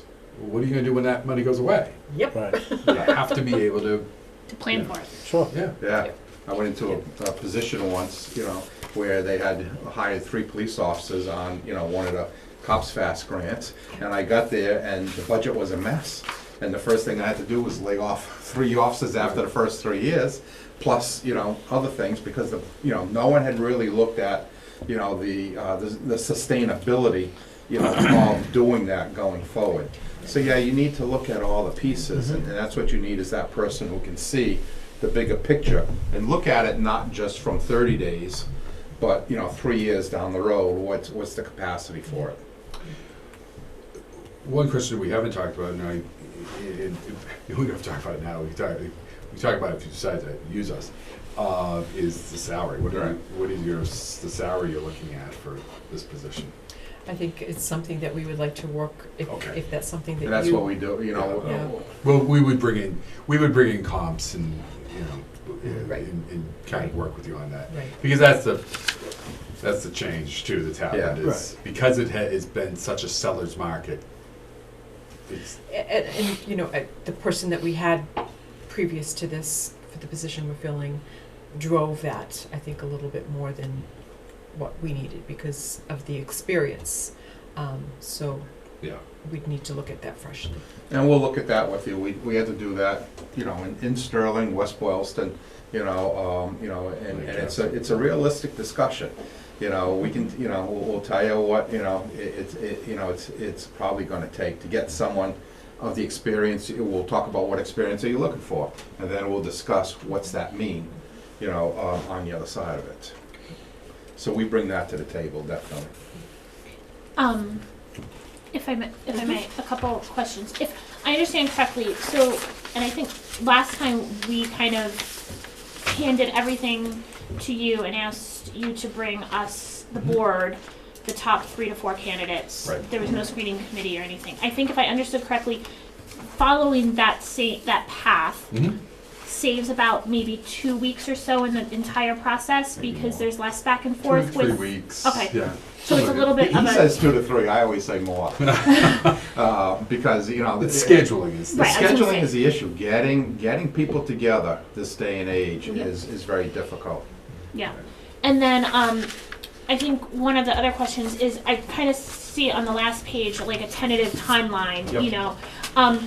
Would you recommend waiting until if we get all of our ducks in a row, waiting until the new year to post, or post/advertise the position, or would you consider doing it before the start of the holidays to start the 30 days? I think I think you're better off. I think if we do, I think if you were to make a decision tonight, you know, we could conceivably advertise towards the end of December, but I don't think you gain. Nah, I think you should wait till right after the first of the year. Yeah. And there's really no difference between the last week of December and First week of first or second week of January, because no one's looking at anything, you know, for that week or two period. I mean, you know, as Bernie says, if you hire us tonight, we do have the capacity to be in here, you know, fairly quickly, you know, to begin the beginning stuff, and have the discussions with you, you know, fairly quickly, right? And, you know I have capacity, and I know you're gonna work it, you know, with Sharon, but you know, to at least begin it and then try to be ready. I think the posting and the advertising can maybe wait till then, but maybe certainly the recruiting part of it can start informally before that. Okay. You know, if you were to pick us, we would, you know, immediately start to make calls, Put feelers out. put feelers Yeah. out. Right? Yeah, we've got names that, you know, Yeah. we're gonna, you know, we would talk, and we already got, you know, names that we know of folks, Right. you know, that may have interest here. Yeah. But it would, I think we'd probably be looking at, you know, best case, John's saying after the first, it doesn't make that much difference, but if we can do some recruiting ahead of that, Yeah. Some preliminary recruiting, and then hit the, you know, maybe get the position posted right before the first of the year, and then maybe we can shorten up a little bit on the backside. So I say 4 weeks, but maybe you go 3 plus everything, you know. We could, I think something like that makes sense. I would also do it, you know, have the closing right after the MMA annual meeting. Right. You know, because That helps build a lot I'll be of- at the annual meeting, Yeah. you know, I and know, I'll be yeah. on the floor with a lot of folks, you know, and if you have the closing the week after the annual meeting, it's an opportunity to catch face to face, Right. you know, Right. with a lot of people, you Yeah. know, so. That's a good point. And that's usually the middle of. It's January 20th, Yeah, I was basically. gonna, yeah. I Yeah. was like, COVID has my calendar, brain Yeah, calendar, yeah, all that right, stuff. yeah. So, Yeah. yeah. It's usually the weekend after the Luther King Yes. holiday. Yeah. So it's the 20th, 21st, I think. Yeah. But, you know, if you keep it open past that, that's an opportunity for people to be talking in a large group Right. about what are the opportunities out there, and this would be one of them. Right. And I know that, I mean, having attended, I know that that's a big networking It is. opportunity for a lot of people. Sure. And so, And I'm there for, you know, for the whole thing, because I represent Suffolk University. yeah. You know, the MMA Suffolk piece, so, you know, I'm there for the weekend, you know, Yeah. as part of that, so. Yeah, and in fact, that's a time tied in with that the 400 people that have gone through that Suffolk program. Right. Are We do a reunion. brought together in one location. And we got some, you know, right now, we have a program in Grafton. So we got 25 students right in Grafton right now, you know, as this year's program. So it's, you know, it's in the central Mass area, you know, right now. So, you know, Bernie finished that class, you know, last month, teaching in the Grafton program. So we had 25 students in that program right here, you know, in this area. And last year was in Marlborough, this year in Grafton. So we've got a bunch of folks, you know, right in this area. And I have one more question, if I may. Sorry. For when you do your references, kind of in background check, you do that on the candidates that you bring before kind of the finalist candidates that you bring Right. before that, those top 3 to Yeah, 4. yeah. And then after the final selection is made, is there any additional things that are done as far, I mean, it seems like a fairly comprehensive pre-background Right. check. Yeah. There's nothing really We really additional. don't. I mean, we oftentimes when we are, working with the board to make the decision, the vote to a point is subject to successful negotiation of an employment contract and any additional background checks. Yeah. But most of it's done at that point. We've done the core reading, we've done the education, we've done the employment, we've talked to people. Right. We do, for all the candidates that come forward, the ones that, and chances are in this case, we're going to know almost every I was candidate gonna that say, applies. yeah. Occasionally we don't, and so then, Google is a wonderful thing. Mhm. We can Google people, and Google also can mislead. Mhm. So then we do follow up to that if we find something. Yeah. So that's how we kind of go through that. Mhm. And then and if that's before, we do that before they even get to a point that they're talking to us Mhm. Right. or a committee. Okay. And so that people know that up front. Then we do we've had, we've had people that, when we've worked with screening committees, we'll put them all out there. And they'll say, oh, we really like this person. And we'll say, okay, well, let's talk about those people. Yeah, exactly. And so we'll give the background. Yeah. But we've also had the opposite, where we'll have people say, I Googled this person, Yeah. and I have real, well, let us explain that.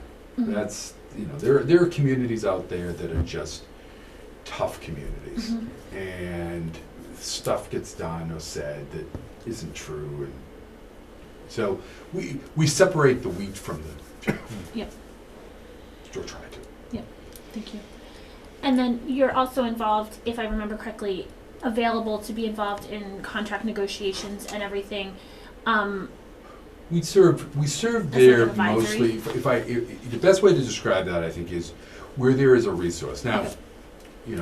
I'm working with Sudbury right now. I don't know how many Zoom calls I've been on with their subcommittee to kind of go through the process of hammering out what their contract is gonna look like. And I'm there, and John, Yeah. when he's in his communities, is there's a resource to talk to. Yep. For best practice or Yeah, what? there is a. It's a model There's a contract. model contract. Yeah. Yeah. Well, we provide that to you. And, if you've got Labor Council, Town Council, many Mhm. times they're quite involved. But if you have questions about what's the norm out there? Yeah. What's vacation like for a person in this position? We can explain those things, Okay. and highlight it. Mhm. 2 weeks vacation for a manager is not the norm. We can explain why. Mhm. That's not the situation, and we can provide that type of information to you. Yep.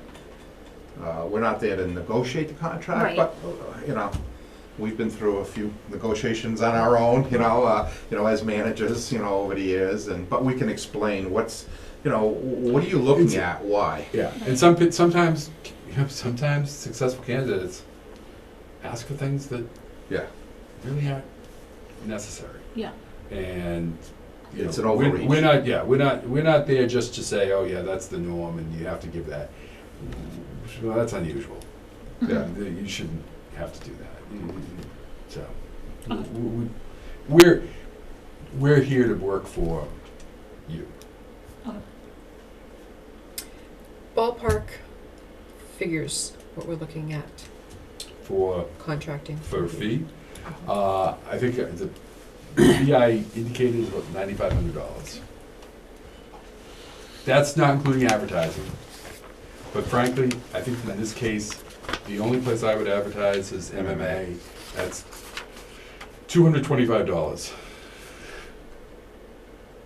We'll advertise too with the Emerging Local Government Leaders Organization, which is a sort of a new national organization that we're members of, so there's no fee. And then The other one is, we're the only firm that, I have the emails of every single manager and assistant manager in the state. And we do, you know, every time we have a position, we do a blanket email to everybody. Do you know of somebody interested? You know, we're not necessarily recruiting you, you know, but, you know, a lot of people will have people within their organization that it's time. So we get a blanket email out to over 400 people, and they're all the, you know, the managers and assistant managers in the state. So we track that, we can get that email out. So it's not just if you happen to be looking at the MMA, everybody kind of knows that, you know, there's this opportunity out there.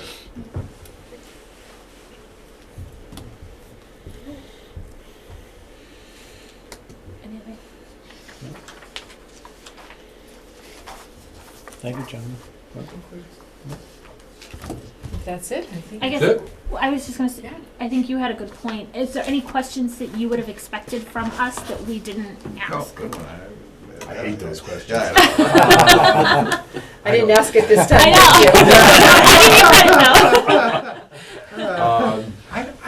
I know. I think we've covered the main areas, you know. You know, you did a good job asking the questions. I think we've picked up all the areas we would present on, you know, as we go through. But I think you've covered, you know, the points. Yeah. I think your package was comprehensive and provided a lot of information also, so thank you. Thank you. And if you need, you know, if you want to see, again, the website, actually, I'll give you our cards. My cards. Do we have any cards? Yeah. It's fallen out I of. remember. Fallen out of- I know. It's been a while since Thank we've. you. I have thousands of these now. Okay, well then we'll take them. Yeah. Oh, is it the right card? I need to check to make sure. Thank you, sir. Yeah, I got. But if you look at I our got 3 of them, website, so I'll let you figure out. if you look at our website, you can see our what those position statements look like. I can finish with Suffolk cards, but that's not allowed. And if you have other questions, we're more than happy to get you that information. Thank you. Thank you so much. All right. All right. Thank you very much. Very good. Thank you. Nice seeing you. Have a safe drive home. Is this a new podium from where? Maybe. Sometimes it feels a little awkward. Oh, yeah. Yeah. I think it was here. Maybe they put the end one on. Yeah, Okay. Yeah, that's they extra. did. So I That think is- before there was not an Yeah. end, and there was just like a removable desk. Okay. So I think this podium might be new, and that Yeah. end piece might be new. Yeah. I knew exactly what building to come to, though. I knew exactly. But what threw me off was the decorating. This Yes. time. Yeah. Oh, I'm Festival wrong- of trees yeah. on this weekend, so. Yeah. And I came Full building will in, be- usually I came Yeah. in that door. So. They wouldn't let us in it either. All right. Well, thank you very much. Okay, Thank thank you you. so much. Nice to meet you. Take care. Have a safe drive home. Thank All right, thank you. Thanks. Skip didn't see it. No. I'll wait till Monday for this anyway. Skip didn't sign it, so. I think Tamika ordered some new frames anyway, so okay. it might not be ready. All right. Very different, two very different Yeah, agencies. very different. Wow. They were a little more, is it there? My thoughts, if I may, through the chair. Obviously, I thought they both did a pretty good Yes. job. You know, I like this firm. They talked well. I know personally some of the people that they have placed, if you will. Bill from Sterling, town administrator in West Boylston. My concern is not that I want to get pushed out, so please don't misunderstand. My concern is bringing somebody in the midst of a budget season. My concern is waiting too long. My concern is bringing somebody in at the same time I come in. So this, just so you know, that's my concern. Somebody's got to get, and I think, what does it say? And I don't have it open, March, I end think of, both of This- them are this- about the same. I mean, that their timeline is the end of March. okay, I mean, And the other one I think is about the same because they said, 3 to about 60 to 90 days. right, but they said with a virtual immediate start, and these folks said after the first of the year, so I don't know. What are Right. your thoughts, Leah? What are your Well, thoughts about bringing I just somebody want in? to add on to that, this March is selection by the, in negotiation, that doesn't include the 30 days that the first firm said somebody may need to give. So we could be looking at the end of April. Right, but I think, Just so that we're, right, but I think MRI also said realistically 90 to 120 days from start until we have someone on also, which is similar to this, Okay. I think. I liked the point that they made about keeping recruitment open through MMA, because that's a huge, Right. huge time for connection, and it's not only, there's town administrators, town managers, assistants, FinCom, everybody, but also in some communities there are city council, town, board of select board members, whomever, who are very well qualified, that are also looking to transition into a that type of position, and they're there also. So they obviously have a pulse on who's doing what and everything. It wasn't something that in the timeline with MRI that I had in my mind, because like I said, COVID has my calendar brain all screwed up as far as when MMA usually happens. But I thought that that was a valid, resourceful point when we're looking at the matter of a week or two difference. I don't know.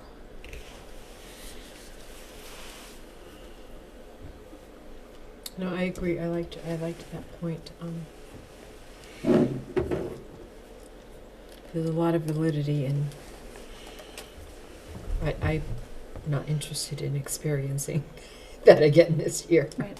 That took years off of my life. But that's also, we've done this to ourselves by not looking to start the process until now either. So, I mean, that was my concern in, I think, August when I brought it up at the first time, as far as the timing, that it was going to take 3-4 months out anyway, and what that looks like. So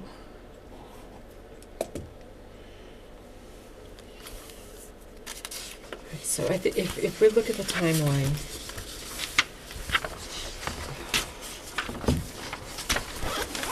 we're talking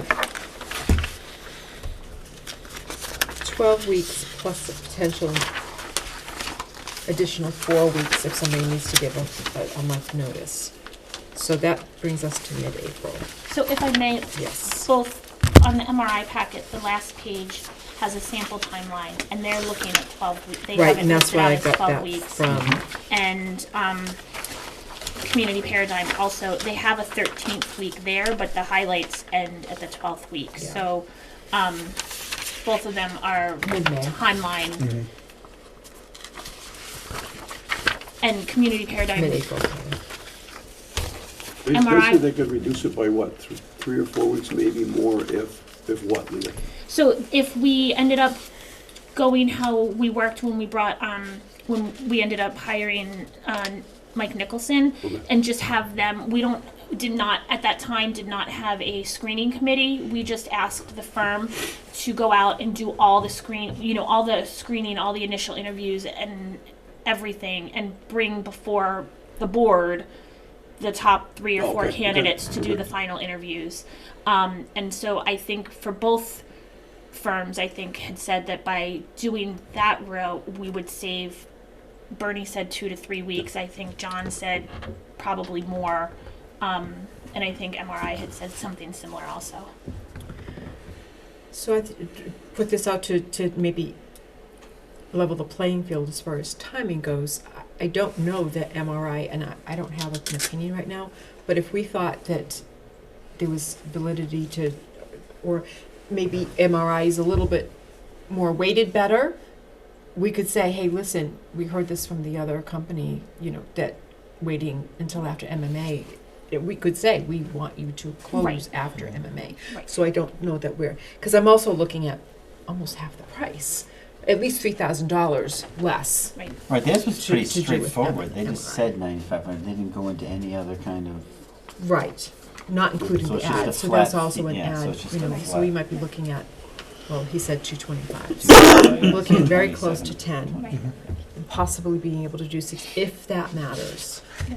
And if it doesn't matter, we could take that out of Yeah. the equation. I mean, in my mind, the timeline is a wash. Mhm.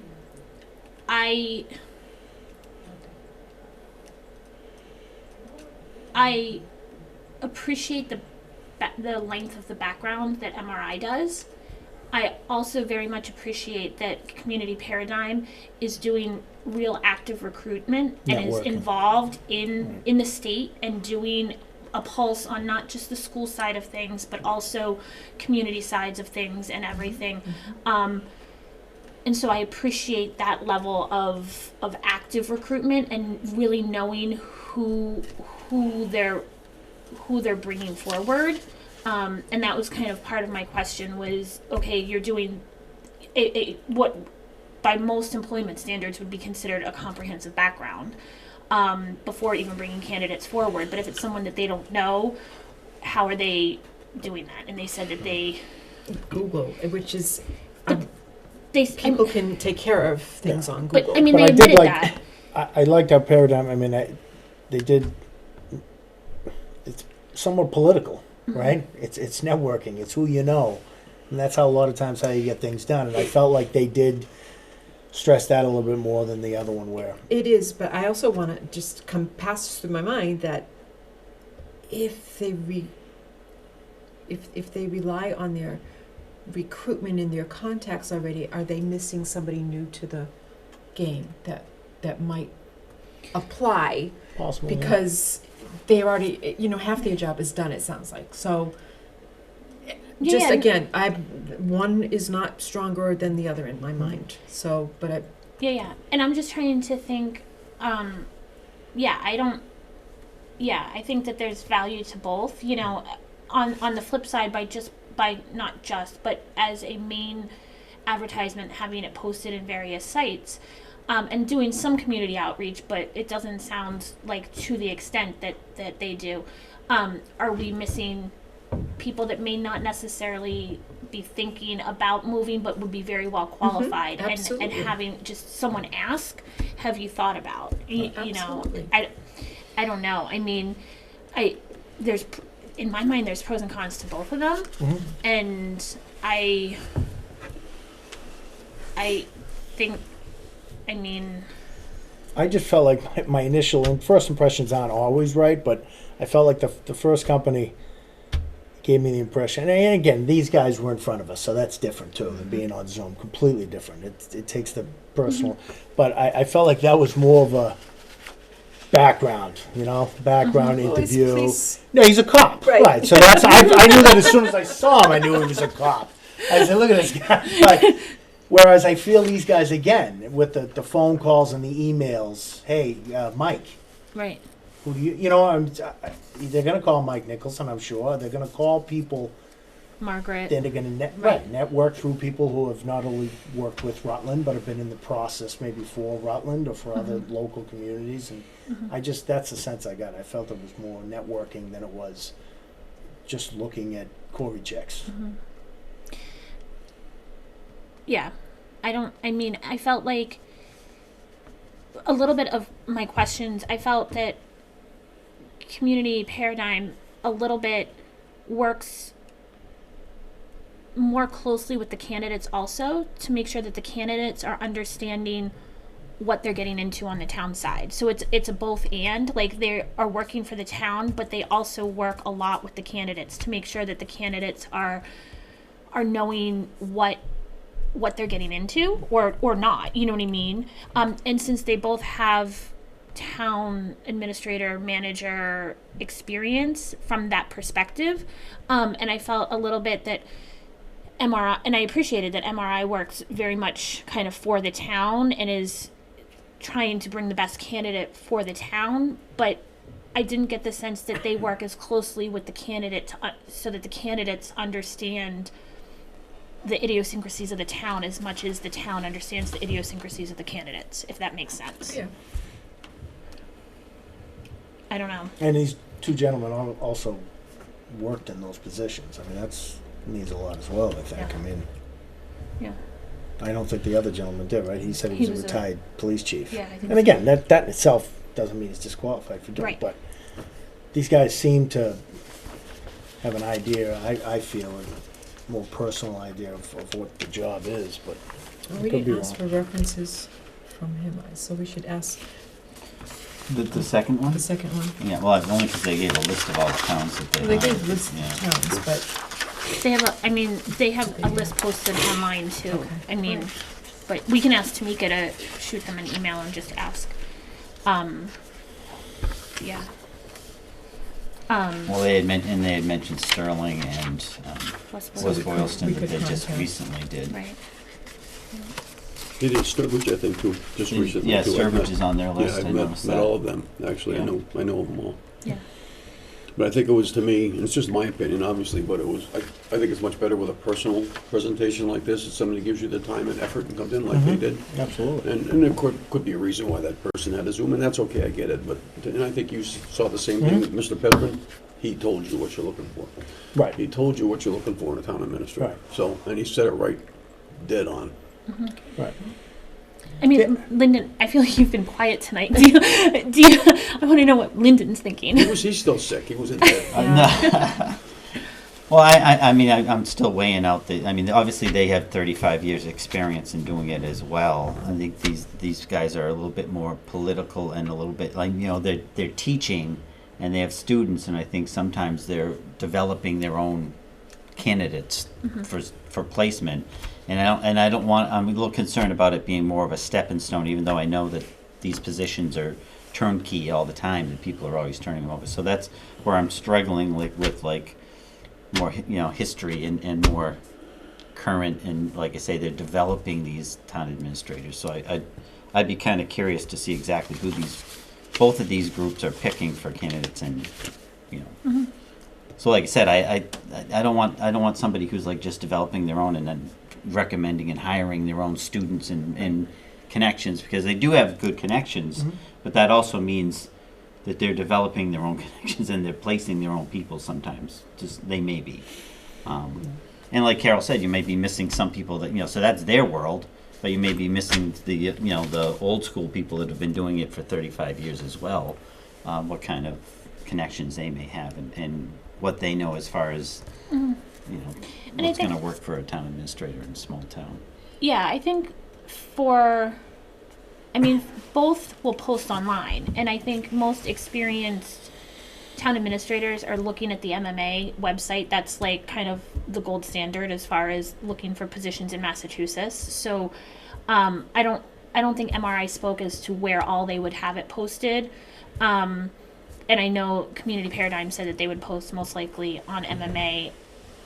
and then the national one. Right, would and then have the it. national one, and being mindful of the cost of that versus or whatever. So I also think, you know, looking historically at our three previous town administrators, two didn't have official town administrator experience. They had municipal government experience, but not town administrator experience, and one did, and kind of where the strengths and weaknesses of all of those individuals and how they came through, and where we might need to be. I don't know. That's Like, and I could see, especially the assistant town administrators and stuff like that, but the ones totally, like, they talked a lot about people like right out of school, which there can be some benefits to that too, but at least the assistant town administrators have at least had some practical experience Yeah. as well. So, and it's funny, because, I mean, when I went to that STAM meeting, I sat with a lot of these people they just hired in these towns, so I know those I just recently had conversations with a lot of those town administrators. So it was interesting. What was your impression? Well, I mean, they were qualified. I'm just picturing certain ones that I thought were not the best choices and some that were good ones. And I know some of the military has a lot of good aspects too, but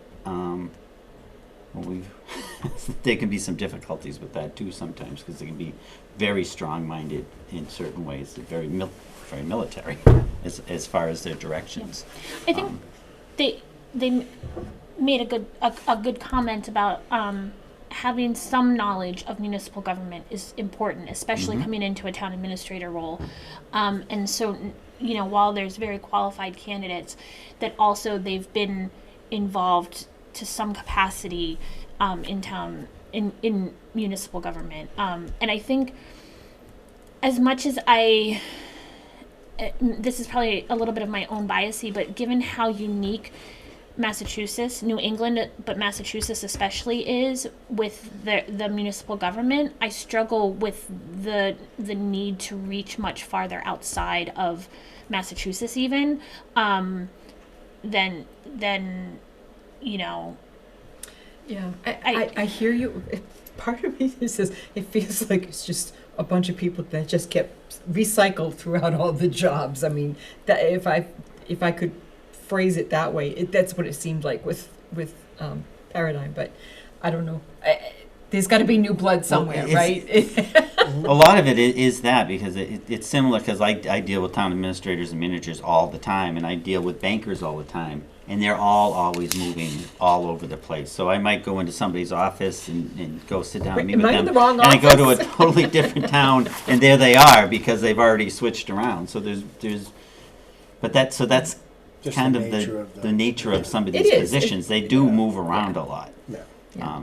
I mean, I think I think they spoke to it, and Carol, a little bit just to your point now, there are a lot of kind of newly graduated individuals, but also they said that they're seeing more and more kind of in that 30s age range that have had some career Yep.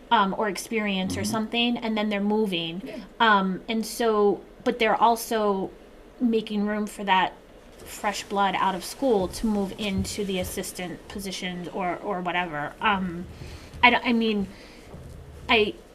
It'll be interesting to have the conversation with whomever we choose as far as salary and everything, because that was eye-opening also, as far as, okay, this is what you want and this is what you can pay, so you can't have both, like, you know. And so kind of that piece will be interesting. I'm hoping we can come up with a range.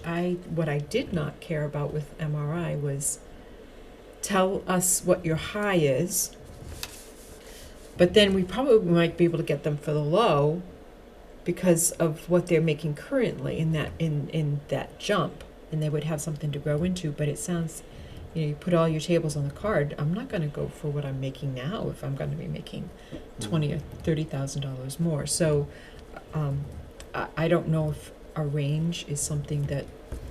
I know in the past we've done But ranges, I would and imagine. it was kind of commiserate upon experience. Exactly. This is And I think maybe the first two weren't at the high end of the range. They were not at the bottom end of the range either. And then I think the last one was at the high end based on experience mostly.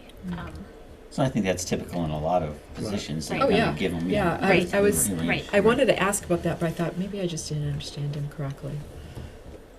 But I understood it that way, as post high, say up to this amount, and I feel like sometimes if it's more common that they're posting a range, that then if Yeah, you post high, then people think that they can still negotiate. higher than that. Right. Yeah. All right. Well, are we? So do we want? We can't. I don't think we should delay if we're looking to do something. But the other thing is that we might have a little bit of wiggle room, but I don't know if we want to wait until December 12th to make this decision. Well, aren't we meeting? We're meeting on the 6th, but with No, we're not meeting on the 6th. our next meeting is not until the 12th. 12. Correct. I I mean, think we got a meeting scheduled. I think unless we have a whole lot of burning questions that we would be looking for answers that would sway the decision one way or the other, and I don't think I have some maybe questions, but for me they're not Procedural. right. They're not decision-making questions. I think making a decision tonight is the most beneficial. It's all fresh in our minds, and we can then move forward and start scheduling the phone interviews with whichever firm we decide, and get that kind of preliminary work going, so that then we can either look at posting, in a couple weeks before the holidays, between the holidays, whatever we decide. I strongly feel there's value to keeping it open, kind of MMA plus a week after, through MMA, week after or so. I don't know the timeline exactly, but so whichever firm, I would just ask that they do that. I think there's a lot of value to that for sure. So it's something that MRI did say about getting from the select board. Seemed like they were going to meet individually. Right, Mhm. they said they were gonna, but Yeah. I thought that, But is that what The other I company think did too. Paradigm said Paradigm that would as do the well. same Yep. thing? I Yeah. know they said select board, but I didn't hear. I thought they did say So- individual. They did, yeah. They do individual Perfect. phone call. I mean, Just to get an idea of what we're Yeah, thinking. no, I think it's there's a value Yeah. to individuals speaking without. yeah. Yeah. Well, yeah, I'm sure they wanna get the expectations of the board, so that they don't bring somebody that they know that the majority of the board is. Oh yeah, but I was supportive and interested in the individually Yeah. speaking to the individual members of the board. Yep. And then I wonder if there's maybe not. I don't know. Is there somebody else? Are there other So I think both committees that we would, and this doesn't need to be done tonight, but I'm wondering, is it just going to be the select board that makes this decision, or do we want to of them. So I think involve into others? I think both will talk to other key stakeholders, especially if we suggest, I know I can speak from experience. Previously, one of the concerns I think on everybody's mind at the time was the Rutland Heights property and everything. So I imagine that they had reached out to RDIC and to try to get a sense as to what was going, what was the history It's a big of that. project in town. Yeah. And so I think if there's some common themes or something that any one of us says is, super top priority, that they will probably try to seek out, to their point as far as doing more research, those answers. And I think MRI does the same. That was one of my questions, was that they would still do the community input and everything. I did like how MRI created the email opportunity, and I don't know if that's something that Community Paradigm, I think in the past they had been willing to do that. Also, if the community wanted to submit something a little bit more anonymously or without town eyes on it. Well, let's ask them. And I forgot to ask them that.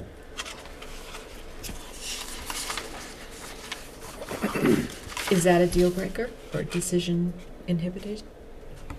It's not for me I personally, can't imagine but they're not gonna be open to get some kind of community input. I'm not sure exactly how they'll do it, but. I mean, they do talk about how important it is, can and use. I think it's all a matter of cost, but also, I don't know that we want to have a whole lot of, for sake of time, like public forums, but it provide an opportunity for people to offer input, I think is important. I agree. I think my experience with setting up public forums aren't really well attended anyway, so I think that they're not. And I think they can tend to get sidetracked a little bit depending on who's there, and so.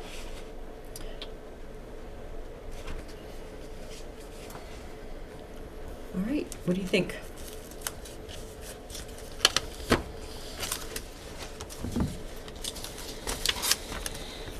I mean, a straw poll, I like Paradigm. I like them both, and I feel a little bit more connected to Paradigm, just as far as their, especially with their active recruitment piece. I understand that there's downsides to that as well. Right, I mean, I was just But- trying to show the opposite of that, and like I said, it just put it out there and don't feel strongly about it, but it is a consideration. They're not only doing active, they're also willing to post and. They have to, right? Right, well, So- yes, but, Right.